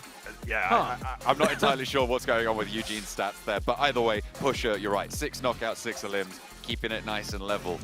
So really great stuff from Rook. They, as you said, did get that circle blessing. So it's kind of, as we were talking about for a while, not unexpected that Rook were able to take that one home. Yeah, the big thing for me, for the storyline at least, is BTR going out early and Major Pride finishing out in 3rd place with a decent amount of elims. So I think that gap has closed once again. Yeah, they were sat in 2nd place at the start of today. There was an 18-point gap, and so every single point that they were able to earn here against BTR's total was absolute gravy. They got late, but they only got 3rd place, unfortunately. It was Rook to be able to take down the first chicken dinner on Sandhawk today. Well, we didn't get the K finish as Ute was talking about, but you know, the Corey finish can be something we can be happy about, or the semi-Corey finish. We see Rook taking a very needed win.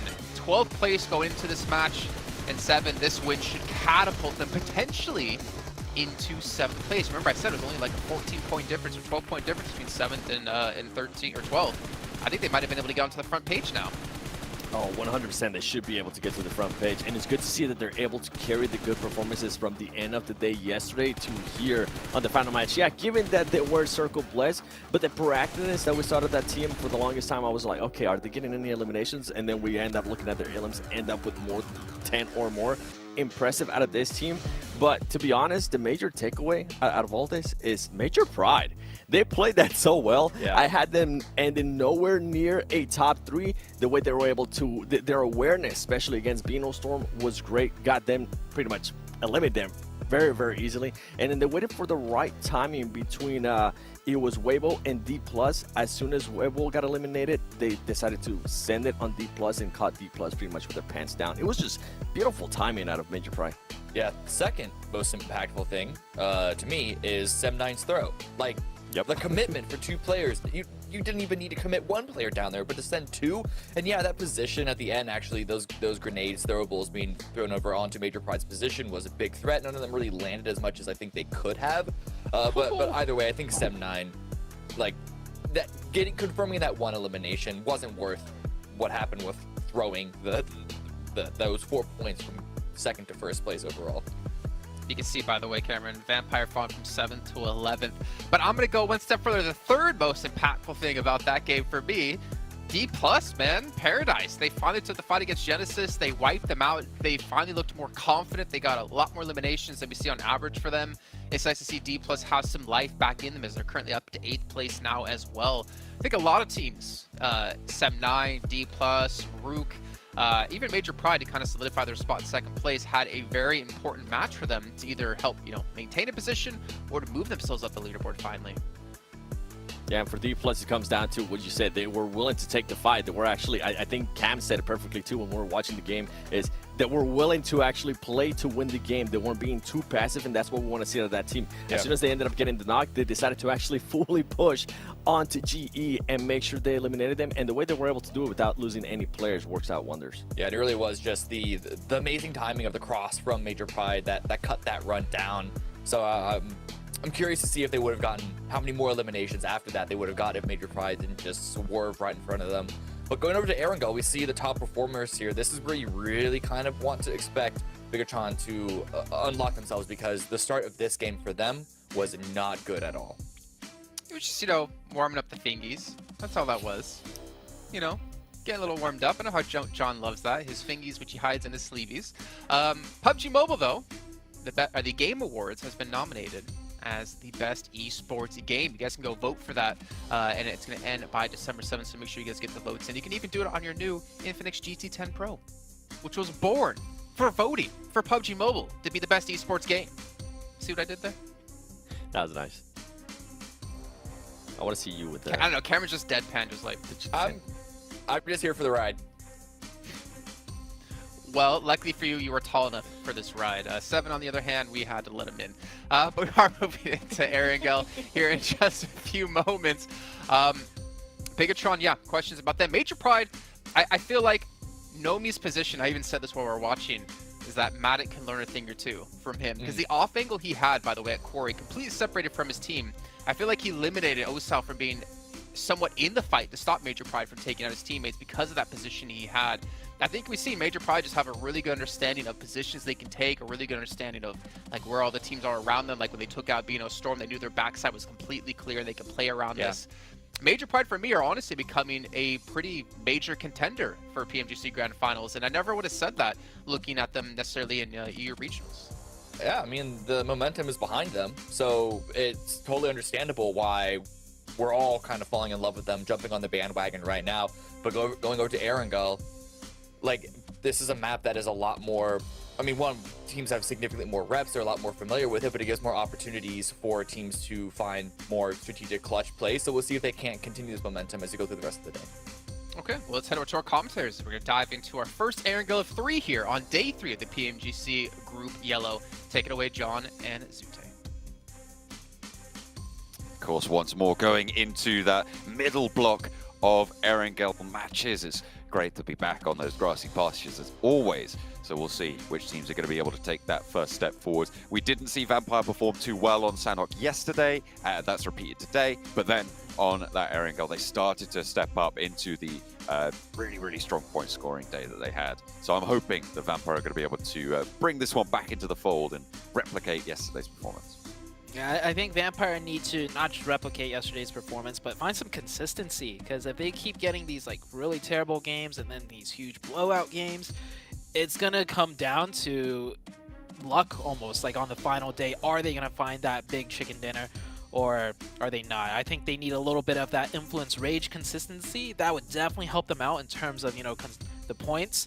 But we will see what happens today. So far, every day has changed up quite a bit, going from day 1 to day 2 and coming into day number 3. The only consistent thing I see so far is Major Pride keeping that momentum from their last chicken dinner yesterday. They are keeping up the pace, which is good, but it's only been one match, and you know, we can always find it within ourselves to forgive a single match. The question is, multiple consistent matches need to be kept up to pace with. Influence Rage, sure, they didn't have the greatest match in that previous game, but they still got 5 points, so they still managed to get that one up. South Plane Path on the first Erangel. It goes from Primorsk up to, I think, just south of Lipovka, and so it's going to cut out a lot of places towards that northern side. Potential for some vehicle hot drops, as you will always see on plane paths that lean directly to one side. Yesterday we had a reversed plane path of this. It came from the east to the west, but similar, very south. And we saw a contested hot drop, not even a hot drop, just like a scrap, just north of northwest of Quarry. It was like 2 teams dropping out of compound, probably for vehicles, and then forced to engage each other. I think it looks like the teams have adjusted now, though, because right now it's just Vampire and one other team. IHC. Yeah, that is IHC indeed. And Vibes going towards a military base. Queso sticking with their split drop right outside of military base towards the bridge on the main island. Doesn't look like much hot drops could happen on the west, but towards the east, that just means more teams will be dropping out towards that eastern side and stretching north. We should see something happen here. I'm counting at least 4 different teams moving in that central group over towards Shelter, and the circle does go east, keeps a lot of the military island in, but mostly on that mainland. Could always go south, but we'll have to wait and see. Still, that area around between school and up to mansion is really, really hotly contested. It looks like they have just about managed to extricate themselves from one another, but I'm still looking at Genesis over on that west near to D+, near that school and apartments area. Still could be a little bit of trouble in that spot. That's 3 teams really close to each other in that area, but hold on, Sem9, not towards school. This is just straight down that middle, catches Influence Rage. This looks like a flash from the past, but it was BTR last time chasing down these eliminations. This time it's Sem9 onto the most consistent team, so that's definitely going to put a damper on that consistency. Influence Rage down to 2 members, and they might even find that other player in law hiding in the shack. Influence Rage. I mean, they did it to BTR. have to yeah, they're have a coming. taste their own medicine. They will scout this one out. And Law trying to hide, but he can't quite get it done. Tries to slash with the knife at the door frame, but the DBS is ready and waiting. And it will bark plenty loudly. Law will fall. And now just one player left. I think it's Federal for Influence Rage and Yasnaya. The only player in Yasnaya, actually. Rook might be able to divert in. Yeah, Federal, the lone survivor.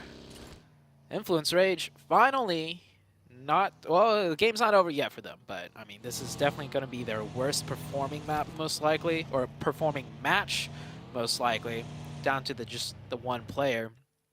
Weibo Gaming, Vibes right below them on that leaderboards.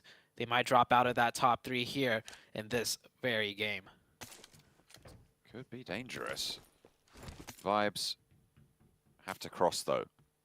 And I feel like a lot of teams are going to be on that south coast, so it's going to be a treacherous maneuver to try and make. The question is timing, as I think it will be for Vibes. When do they go for the crossing? It's most likely... I mean, they haven't gone for it yet, which indicates to me that they're probably going to wait for maybe even next phase to make that move from that south island before they can mount on up. Vampire, they're looting through Primorsk. They're split up towards some of the quarry compounds as well, with IHC going a little bit further north on the west coast. So they haven't had much trouble to start things off, but they're going to have to move east as well, past Major Pride, past Weibo, and Team Queso. Yeah, IHC out here should not be looting here. They should have gone for vehicles and just gone up to, their usual spot in Georgepol. I don't know if this is a primary loot location for them. I mean, the loot's not terrible here. Could be better if you just drive up a little north, and it looks like they are doing that now. Or they might go for a fast rotation, but with the circle so far east, I don't think they really have any circle priority in getting into a favorable position. And yeah, it looks like they are going to go north and continue looting up in Georgepol. It just took a while for them to find a vehicle, maybe not finding any over that stretch as they were jumping out of the plane. Weibo Gaming rotating out of Pachinki already, going to a more central focused position. The teams around the bridge still there, so Team Queso, DRS. Well, DRS isn't on the bridge, but just a little bit off of it. The military base crossing, like you mentioned, will be difficult, especially with the circle being this far south. It does prompt a lot of teams to hover around the bridge locations. Weibo shifting on through. Nice and liquid in their rotations right now. On the south side, nothing much in their way, so they will just be able to flow through past Farm. D+ on the north side of it, moving down from Potato Hill. Got to get a little bit closer to there as well, but draw up a little bit shorter and players 4 together. I haven't seen a punished split from D+ recently, so I'm not sure if that's been fixed fully, but it hasn't certainly punished them as it has done previously. We'll have to wait and see for that to be confirmed, though. I think it definitely has been addressed to some degree within their team, with just how disastrous the splits have been. So with D+ playing a bit closer together, I think they are performing much better. And plus, if they had those, splits condensed in those games, where we saw it fail, it was always towards the late game, and they were in great positions. That's why those splits were so dangerous and failed, because so many teams would prioritize at least one of those spots that D+ was playing. So we'll see coming into today how well they do. They are in 9th place, a bit far down in the leaderboards for my taste to try and make that top 3, but if you look at the points, it's about a 30-point difference, and we are just starting today so far with only 1 match played. So a lot can still be done for the D+ side to make that top 3. Yeah, we are starting to see that gap for the top 3 start to stretch away a little bit. That 10-point drop from 4th to 5th has started to be a little bit more ominous as time draws on. Of course, you've only got 2 days left of play, and we're already into one of those, a match, so you cannot waste any time at this stage. And you're right, it is a little bit far down the tables, but then again, we were talking about Vampire being able to make it, and I think that's still the case. I think if you go down to like 13th, maybe to Team Queso and below, it's going to be really, really tricky, but even there, it's still, obviously it's still technically possible, but below 13th place, I think it's kind of out of the question at this stage. It's just that chase for that 11th spot. Yeah, and also we're highlighting Vampire mainly because of the caliber of the team. If they weren't Vampire, we wouldn't even consider like, oh, 11th, yeah, they can make top 3. Like, technically, yes, but the team caliber of this lobby, like we've heard it time and time again, this is the group of death. So if you're just one of the weaker teams, like that is not experienced as others in the group of death, the chances of you getting, you know, a fantastic day with multiple chicken dinners is infinitesimally small. So making that top 3, not likely to happen. It's going to be a lot less likely, you're right. But Vampire, they've already got 2 chicken dinners, right? So the fact that they're in 11th right now just shows you how lackluster their day 1 was. And they still have a lot to prove. And they're currently on the west side over towards Pachinki. Major Pride have gone down towards the blue houses on the coast. They'll be moving along that side for the time being. I'll be interested to see if it goes down south again, how much of the military island could be in, if we're going to have to see a mad dash, because that will burn a lot of teams' resources. That west bridge is still unguarded, so if you have to make that move, it's still available, and I'm sure we'll see plenty of teams divert for it fast. This is a really weird split for a lot of these teams. I think BTR on the bikes are going to look to move towards the bridge, but do Vibes and Beano Storm go across at this stage? I feel like you just hold south. Yeah, it's either hold south or wrap west now, but it's like it could go back south. Like this really zone is it's really evenly split. It looks like Vibes will go for that crossing, and I think they scouted out no vehicles on the other side, so they're going to go ahead and take it. They can cross back south if needed. Of course, Beano Storm will be camping it, and the mad rush for a position has come through. So many teams driving in, trying to find whatever they can, and honestly, I'd say the first compound you roll past that you're not being shot at, just stop there, because any further and you're risking a lot. It is really, really tricky now. A lot of teams being crushed into these compounds on the south side, in Milta as well, where we could see a few teams actually have to try and just post up. Over on the east side, that's De Muerte taking on Sem9 as Sem9 move down from that shelter area towards Milta. But there is a trade back and forth. You can see there are 2 teams already moving on in. Bigatron just a little bit further across the way. Malloy down and far forwards for De Muerte. A little bit inaccessible for Corker, but in comes Milky Way for the off-angle cover. Malloy takes another tick of damage from a nade. Now Sem9 need to be careful, but the suppression from Milky Way, trying to keep Malloy in the mix. Nade coming out from Tam, firing towards, falls just short of Milky Way. Milky Way with the smokes. Yeah, he definitely wants to get into some better hard cover out there. Malloy goes down. Good trade right back by Korka.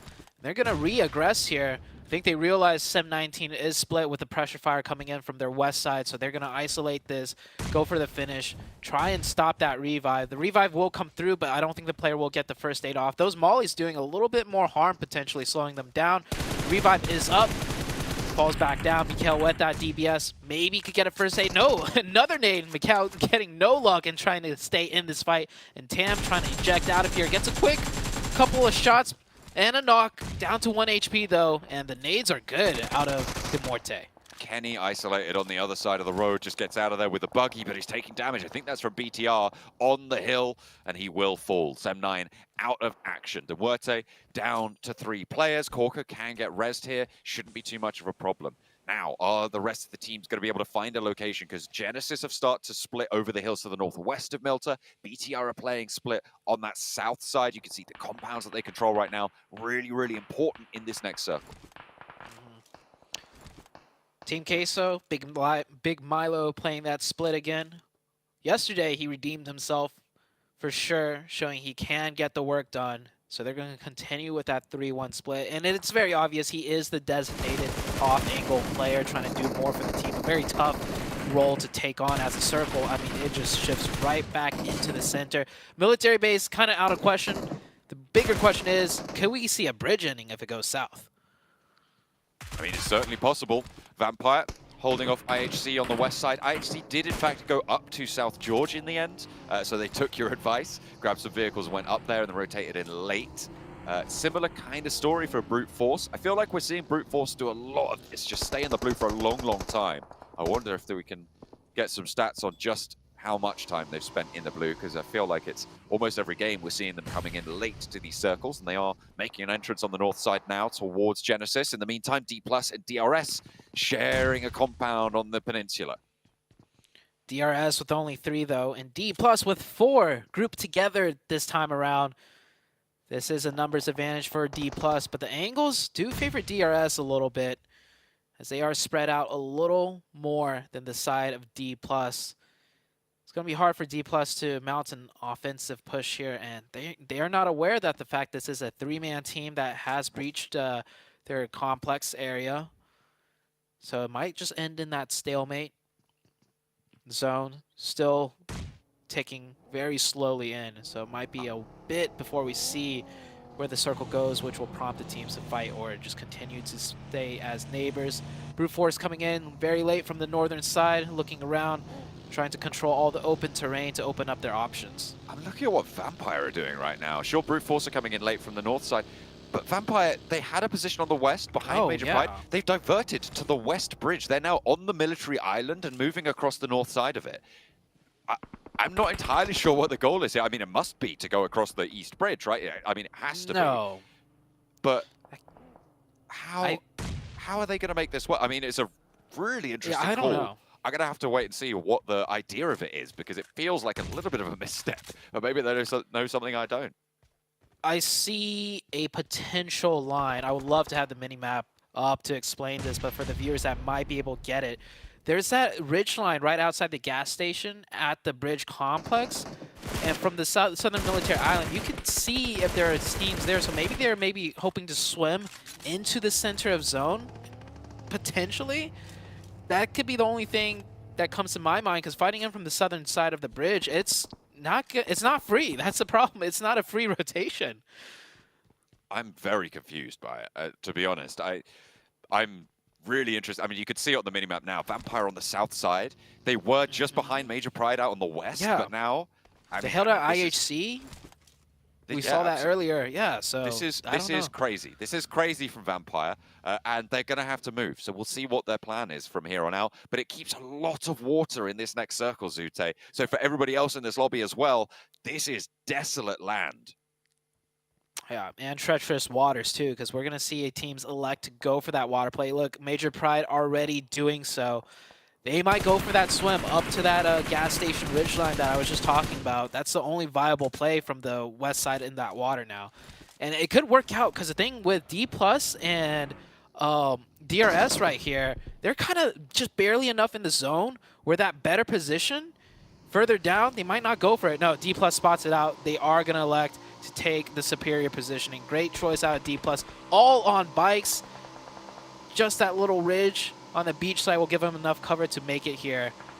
And, oh, what a great rotation out of D+. Launching over the ridge straight into the gas station, too. You can't do that with any other vehicle. Oh, never. Oh, he didn't make it. Okay, I thought he did.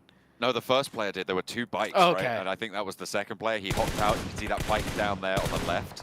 Actually, a lot of shots coming through from Vibes over on the bridge. Really nice high ground there as BTR trying to hold off against Brute Force's crash. They sail straight on through from the north side. They were on the hills northwest of Milta. They managed to find a route through. Genesis couldn't quite take them down. And Genfoss a little bit too far forwards to hold out on his own. They're going to have to wait. Ravenclaw and the rest of Vampire as well starting to move across the bridge now. Maybe this was their plan all along. They know where this circle's going to go, and they like to play the back of the bridge. So they'll crunch these teams on the bridge, Beano Storm and Vibes. But the high ground is dangerous. Beano Storm still lying in wait.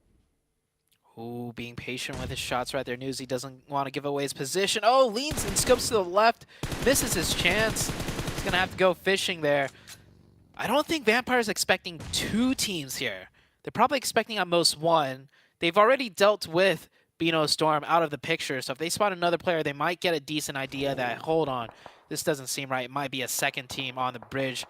On the other side of things are heating up in the land. It looks like Brute Force is going to control that compound. IHC stuck at the shack on the outside, and still so many teams here with strong positions. Major Pride have been swimming over to the bridge for the whole time. Look at this angle from Doc, and nade over to Schweppes. That should be on the money perfectly. I wonder if they know where it's come from as well, because he hasn't given that gunfire away. Tony K seems to be unaware, but a banked nade drops into the middle. That might be a little bit more obvious. The next one sails over to the stairs, and Tony K just about evades the full damage of it. But he's got another in the pocket, and so does East. Two players from Vampire going down, and Doc's position.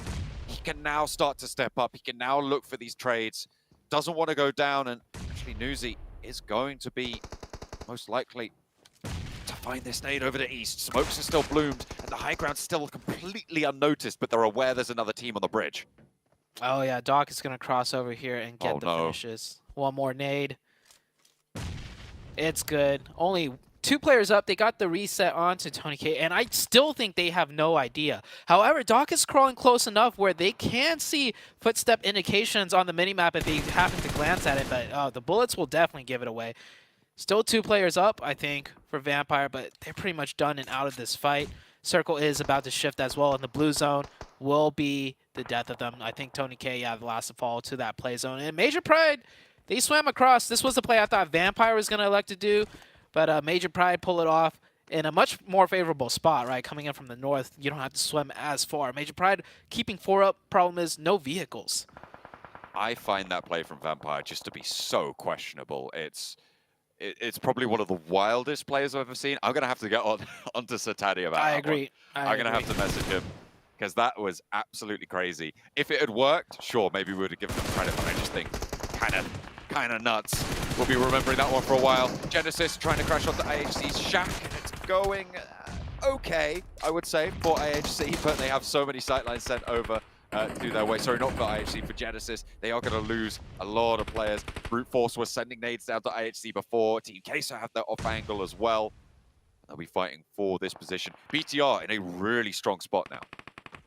Yeah, BTR in a great position. Brute Force really trying to thread the needle through that shack with those nades, or thread the nade through the... Wait, thread the needle through the...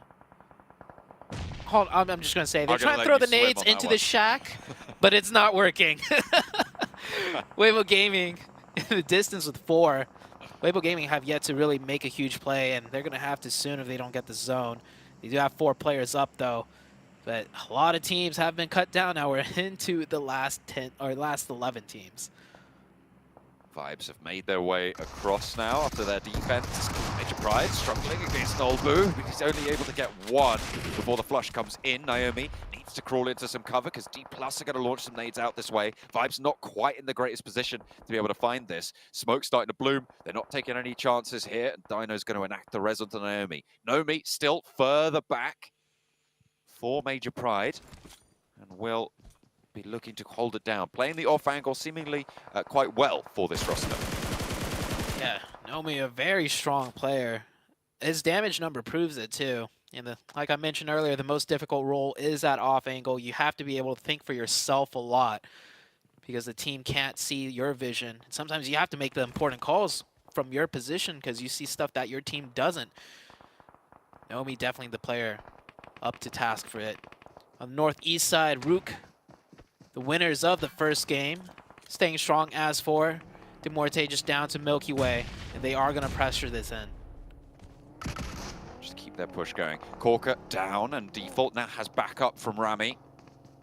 With that DBS on the inside, Milky Way with that DBS himself in hand, spots a player cooking a nade and nearly clips the wings, but isn't going to be able to fly this time around. Milky Way back on upstairs. Corker still low. I think he crossed that door frame. There is damage pouring in through the doors. That's from Brute Force out to their eastern side. Corker just wanted to stay safe, but you can't find it. Nades up and in through the window. You're locked into that corner. You can't cross back, and Rook take down Demuerte. Major Pride are doing a lot of damage from this ridge line. They've got a Nox onto Vibes, found a nade through. Now they're going to look to take the gas station. Got to be careful, though, because Vibes is still there, and they get the zone. So maybe it's a risk not really worth taking. Just leave that solo in there for now, as the Vibes player are taking shots at them.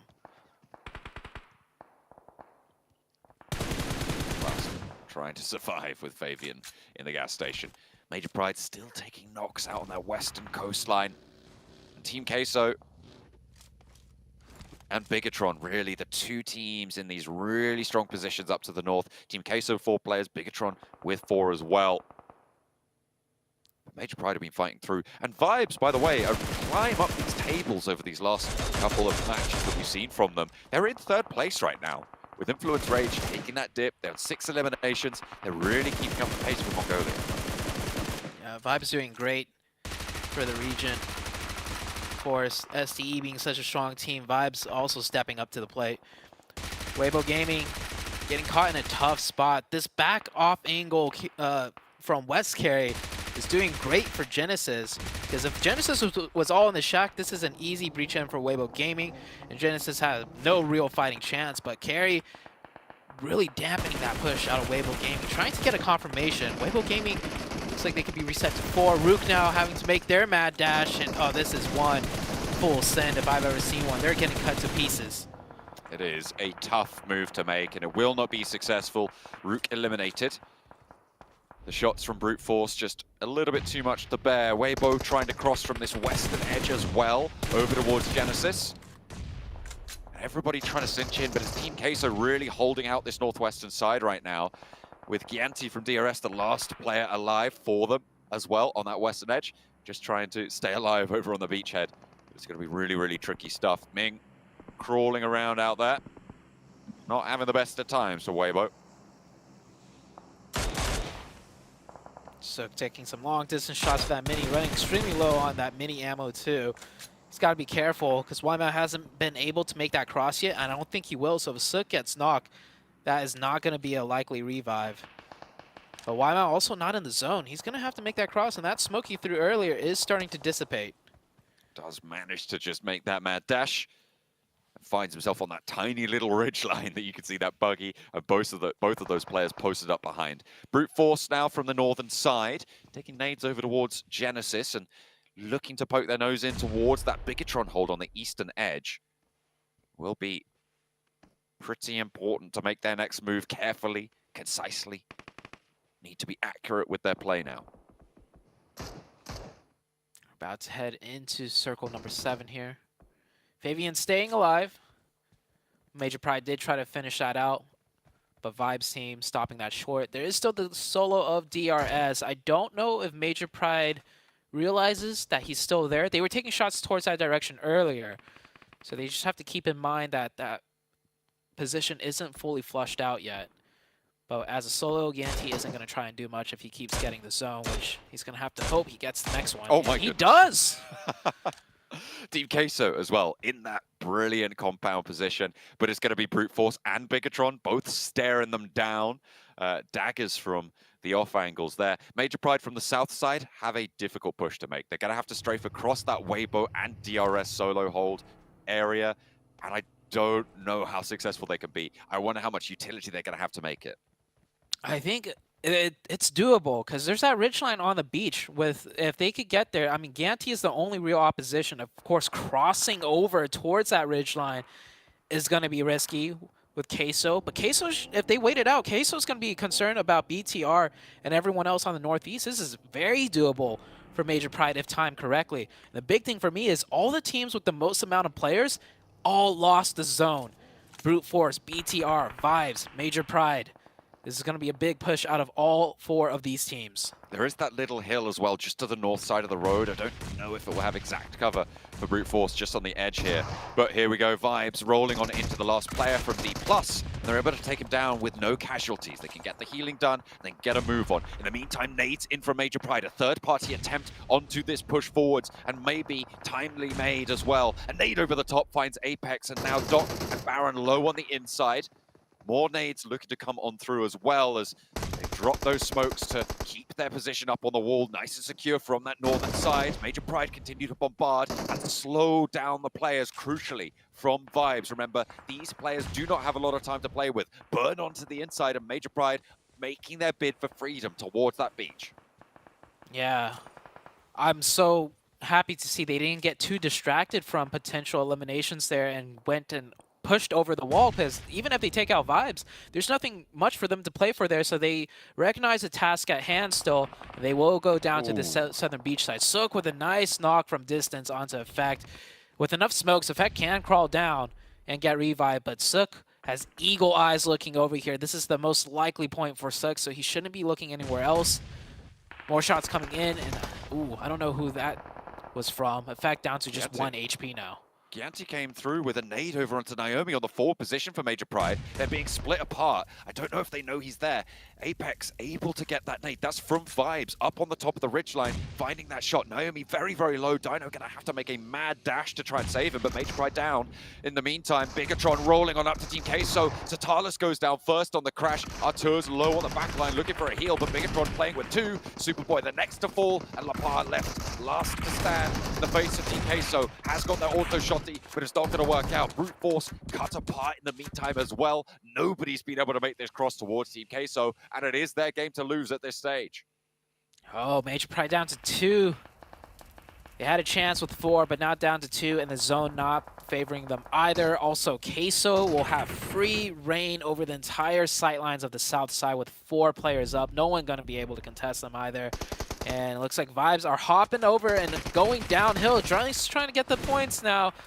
That will get confirmed. Dino, the last one up, and he realizes, I'm going to take this 1v1, get a placement up, and maybe the 1 point. Gianti still holds strong. Actually, a lot of the players from Vibes are down. Gianti, if he finds a nade on the body here, or anything really, he might be able to find something, but no, he's going to use that last first aid. Maybe have time to dip back out, but no, he's going to have to move forward over this ridgeline into sight lines, and this is now no man's land for him. I'm out with the angle right out this way, but there's a little bit of bush cover. His Vibes are going to have to crawl forwards. No nades in hand means that it's going to be difficult to make. Gianti's still going for DRS. Yeah, DRS staying strong, but finally caught out by YML. He stands up, gets the shots in. We're down to the last 4 teams. Queso just looking to get as many points as they can. YML trying to steal some of those away. Didn't get that one. There's still the solo of Brute Force on the north. He's not going to do much, though, I don't imagine. But there is 4 different teams in play here. Looking at Vibes total, and right now they've got 11 eliminations, Zute. They have a massive dent put in that lead that they have been closing from that Sandhawk as well. Going into this match, they are looking to put up a lot of points. Even if Baron goes down here, this is a very, very significant shift in the tables that we've seen so far today. They started on 87 points today. Their Sandhawk was good. Can they get even better here? It's Team Queso looking to burn out onto Neos. That damage will tick away. That's Brute Force going down. That's YML falling as well. And Vibes have laddered up into 2nd place with 11 eliminations.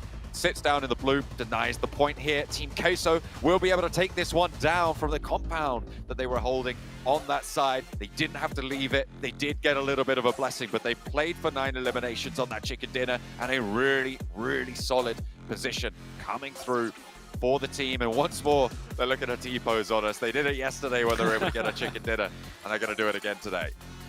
Yeah, get the pictures in. And honestly, Queso did have a very far rotation to make to get to that center spot, so they risked it and they got rewarded. It's not like they just started off right around there. So good job to Team Queso. Also, holding that compound might, seem easy when the circles keep shifting around you, but it's not the strongest of compounds. A lot of sight lines. You could get knocked, another team could push in, so they had a great job at defending as well. Queso with a major win. Vibes, though, for me, just rising into that 2nd place position with a lot of elims is one of the bigger stories for me. Really, really strong performance coming through from Vibes to be able to play over towards that bridge side as well. And I think, speaking of the bridge, the one thing that we are just going to be continually questioning is the vampire play in that map. Yeah, everyone and I think blow up Sir Tanny's DMs right now. Yeah, absolutely, because what was going on there, I mean, you were trying to piece together the puzzle, but I feel like I was certainly floundering to try and justify that sort of a play. I don't know if you were as well. I wonder if the desk has any ideas as to what happened, but for me, it's just a misstep. I don't think we'll see that happen again on that sort of a circle. I mean, if you think the circle's going to go to the military island, sure, it's a great play, I think, but I just don't think there was any way it was going to happen. Yeah, to keep things fair, fighting in from the northwest would have been hard, right? But the thing for me is they had 4. Like, if you have 4 players, just do your best, stick to the fundamentals, pick up what elims you can, and then go out. But to commit 4 for a Hail Mary, crossing to the south, I don't think that was the play. But what was the play was going for the very early rotation center, which Team Queso did, and they absolutely got that chicken dinner. Yeah, well, close things out here. A massive victory for them, and as Seven was saying while we're watching the game. And Team Queso holding the compound, not necessarily the easiest ones, as we heard Zute mention as well. But I think the punishment they put onto Bigatron before the cross, they knocked and eliminated one player before BTR made the push, was really the key to victory there. But I do kind of wonder, gentlemen, if the zone went towards Bigatron instead, would Queso have been able to penetrate that compound and have still taken the game? No. That's absolutely not. I was impressed. I mean, you heard me talking about it. I was so impressed that they were even able to survive the push from the compounds, and they also got kind of blessed a little bit that a lot of the other teams were not focused within that compound because, like Sute was saying, that compound is so hard to hold. There's so many windows, there's so many angles that you can actually get shot from. But overall, honestly, for a team that needs a good performance at a Team Queso, 11 Ilims, they're able to take advantage of that circle bless. But I'm more impressed by For Miracle, the way that they were. Who was it? I think it was Doc, if I'm not mistaken. The grenades that he was able to throw on Vampire Esports, realizing that, hey, they're going to think that it's my teammates throwing that and waiting for the right time to actually go and shoot them. And then continuing on from that, pushing the gas station. Overall, For Miracle, great performance out of them. Considering this is a team that was in top 3 or the top 5 at least without any chicken dinners. Yeah, honestly, I'm actually even more impressed by what they did after the bridge. Sure, that cheeky position on top was neat, it was clever, it was fun, got a couple of eliminations there, but then pushing up in the gas station, going towards the east, the circle shifts west, they then sweep back around, back through D+, try to go through Major Pride. 11 eliminations, really good performance by them, having to go through so many different trials and tribulations for that, and it's going to put them in 3rd place. They're going to jump right back up, and again, it's just because of how tight this entire leaderboard is still looking after all of these games. But they have 114 points. They broke the 3-digit break. I want to give a shout out to Major Pride as well, because we had the zone shift out down towards that bridge on the east side of Military, right? But then you see Major Pride swim across towards that bridge to actually get up onto land yet again. They defend, or actually they push into D+, who was already handicapped by For Miracle, who took down a player getting into the gas station, but they're able to defend that position, use smokes to shoot over as well to keep DRS at bay, to try to put as much pressure down Nomi as well, trying to play an off angle. But then obviously, like you mentioned, Cameron, getting kind of shot in the back by For Miracle as they had to rotate towards the zone. Honestly, a lot of teams put out a pretty good performance. I think Bigatron was the one I kind of felt bad for because they had such a great position. It's just the zone went away from them and they had to kind of play things out with the game they were given. I mean, you know, that is what it is. I did actually want to note Queso's current position on the overall leaderboard. They put themselves up in, I believe, 7th place or so. But what stood out to me is actually where their points came from. If you remove the 2 rounds, the 2 wins that they got, they have 14 placements in 12 rounds, which isn't great. It's not terrible. It's still above 1 per game, just marginally. It's actually the eliminations that they're still slightly lagging behind. And so this again puts us into the question of how are they defending a compound, maybe perhaps pushing a compound themselves, and actually really getting into these gunfights, because again, these like straight up 4v4s, those are the things that can make or break a team trying to go for good successes.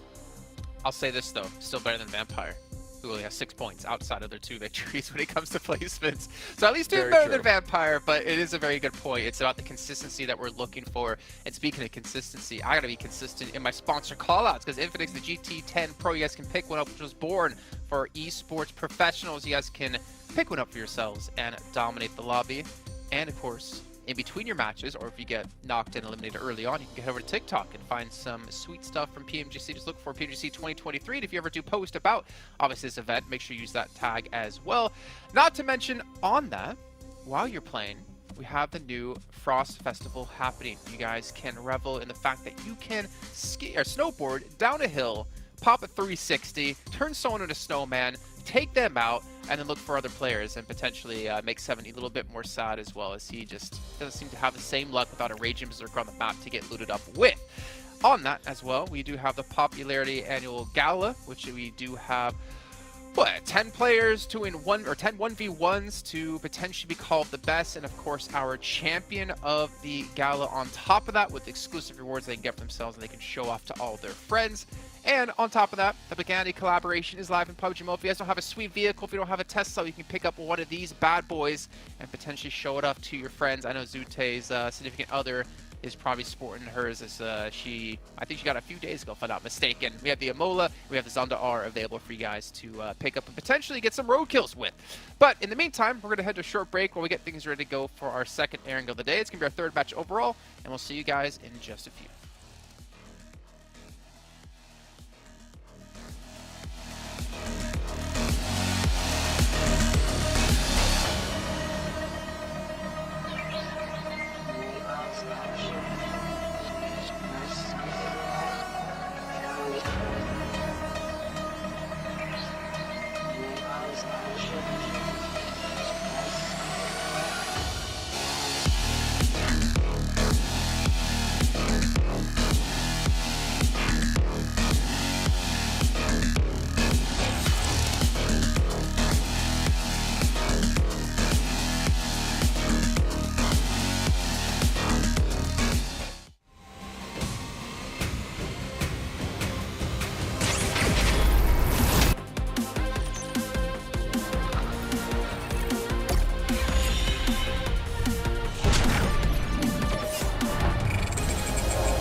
Well, we're about to head into our second airing of the day, our third match overall, as mentioned before the break, and we do see the leaderboard still being mixed up. It's still insane to me to see that we're in day 3, we're about to hit the halfway point of day 3, and things are still so close. We could easily see a team, you know, from 8th, 9th, 10th place potentially shoot up into top 3 in just 1-2 matches.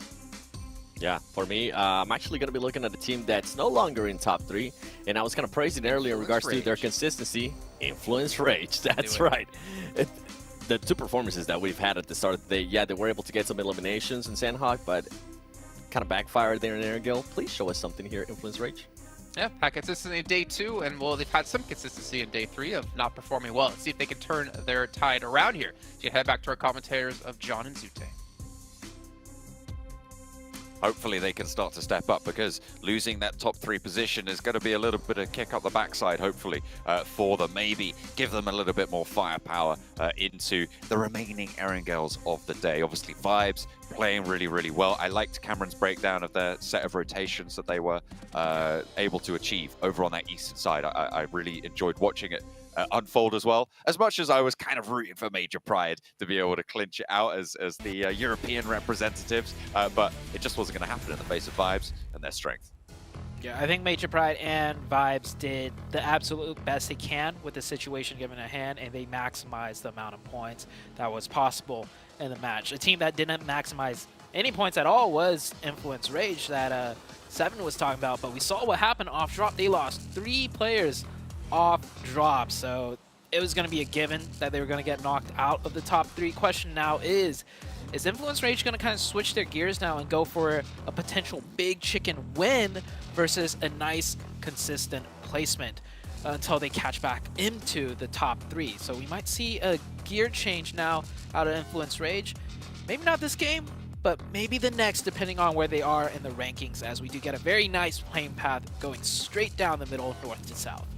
We are seeing a little bit of a development in the bubble positions as well, right? Because third place now 114 points. The drop-off is now to 97.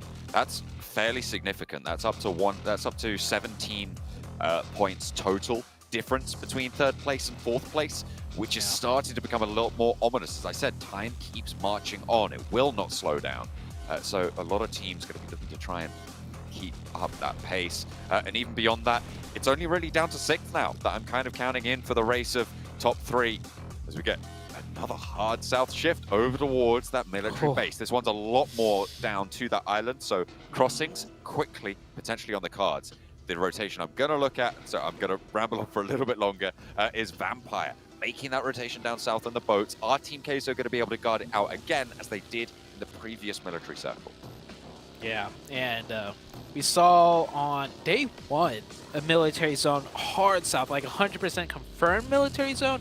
So many teams rotated onto military base very quickly. We actually had all like 63 players alive with more than half the lobby onto military base. But that was with a really hard southern circle, like dead onto military base. Will we see similar fast rotations out of some of these teams?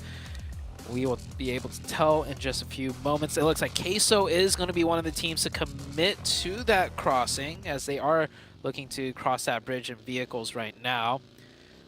And Brute Force, oh, ooh. Yeah, like, that's a fast rotation. We are very, very early into the match, but Vibes just already prepped for it. I mean, they did their research into yesterday's match, right? They know Team Queso just gets across fast on a circle that's likely military, so they just set up a camp. And that's a really, really good adjustment coming on through. Vibes absolutely playing the way they need to be against Team Queso. That frees up the south coast and potentially allows Vampire an easier boat rotation on that south edge. So we'll have to wait and see if that's going to come through as well. Yeah, because last time Vampire lost their boats to Team Queso, who was camping the ridgelines, and Vampire had to just swim in, and it did not work out too great. They actually made it kind of far into the game on that match, but not the points that they definitely wanted to try and get. Vibes with a nice adjustment, like you mentioned, and I'm kind of surprised they went for it. It's because this zone isn't that far into military base, so there's an off chance Queso would instead, camp the bridge on the north side and then take the crossing, depending on the shift. But Vibes, they did a little bit of a gamble. They said, if we're going to camp the bridge, we're going to have to do it very quick and particularly right against Queso. So that was a very set play, and it paid out favorably. Very, very nice stuff. I mean, I always find that it's easier to get back from Military Island than to get... Hang on a minute, that was a BTR player going straight on through as well. Interesting. I thought they were all on the same team, but no, Genfos scouting it out. They'll know there's a team there, however, which is good news for BTR's remaining cross. But I was going to say, I've always find that it to be easier to leave Military Island than to get onto Military Island late. So out of the two choices, obviously it looks like that's what Team Queso are going to prioritize. And if you're already on that Military Island, you're not going to leave it at this stage. You just want to post up and give yourself options. So even though it's not fully committed, it's kind of a good idea to get your foot in the door when it comes to having that military position. Yeah, and another thing to reinforce that was a set play from Vibes is the fact that right after that, they went back to loot. So it's not like they looted and rotated fast to camp the bridge. They camped the bridge to wait for Queso.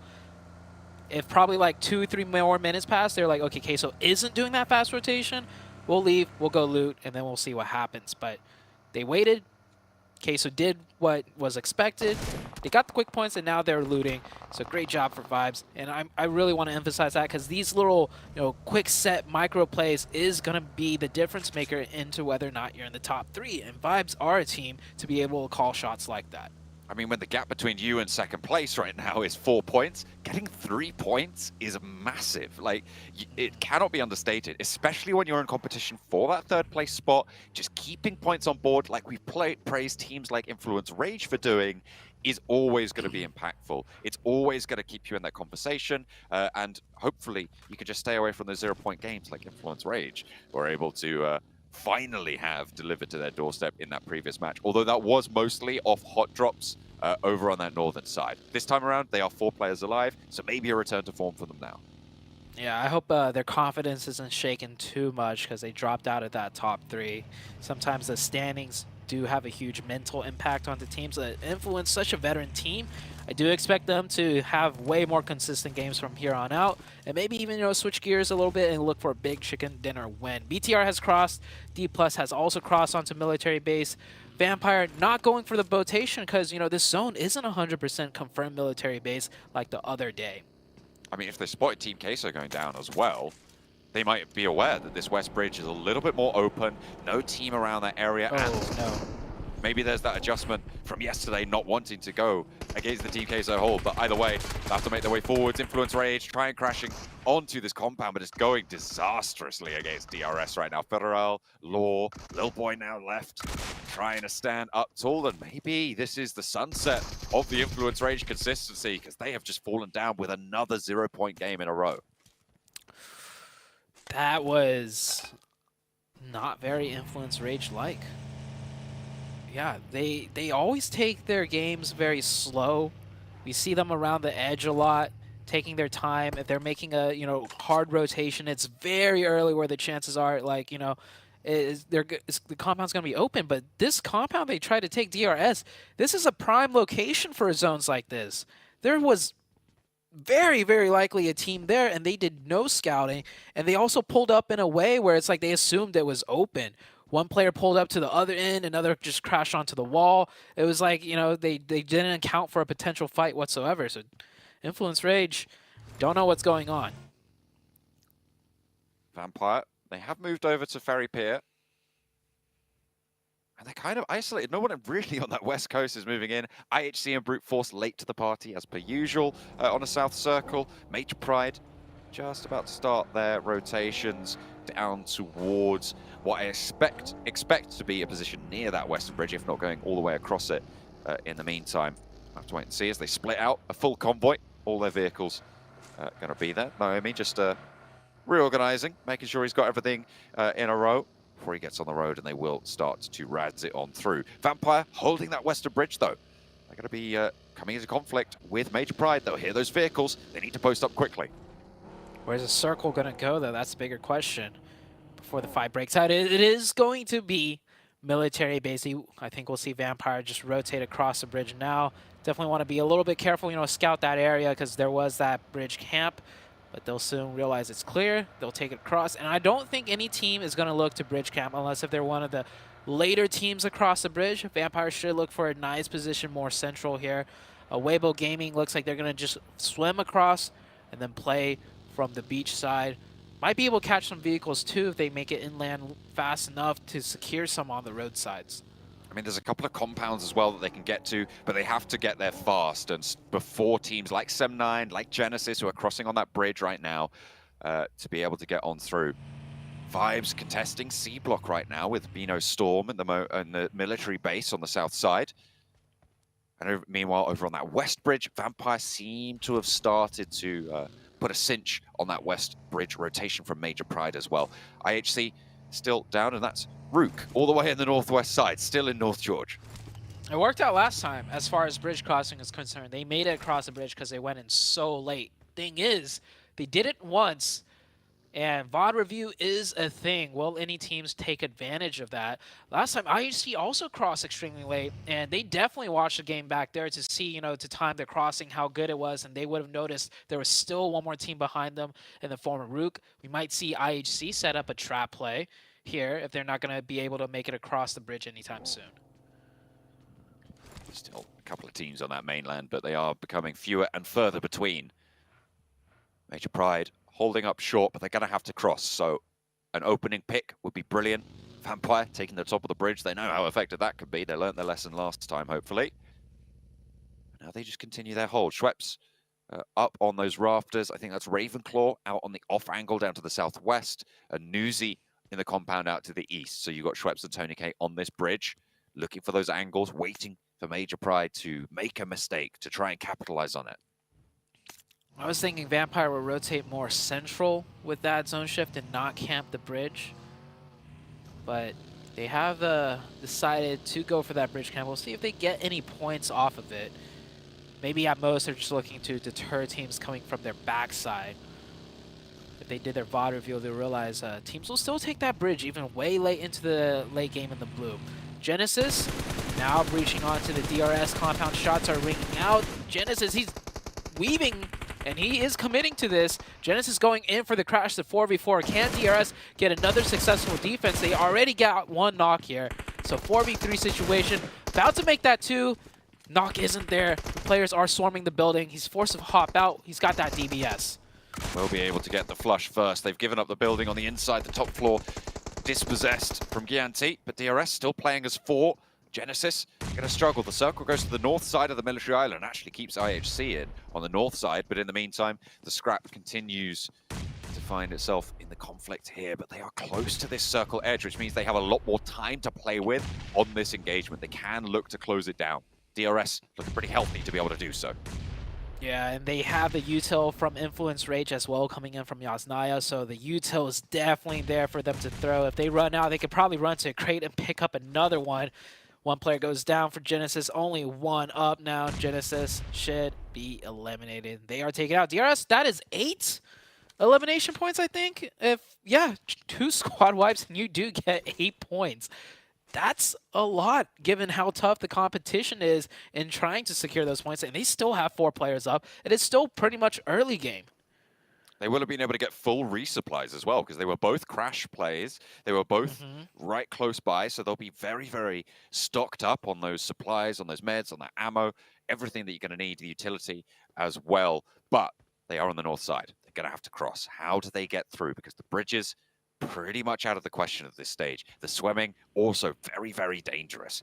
It's a question of how long can you last at this stage. I think for both IHC and DRS. Maybe IHC have a better time of it. The west side of that military island coastline, a little bit less populated, a little bit less dangerous. With that bridge position being held by Vampire and Major Pride, it hasn't been overwhelmed just yet. In the meantime, BTR trying to make their way across the coastline as well. Sem9 arriving at the perfect time just as BTR was leaving.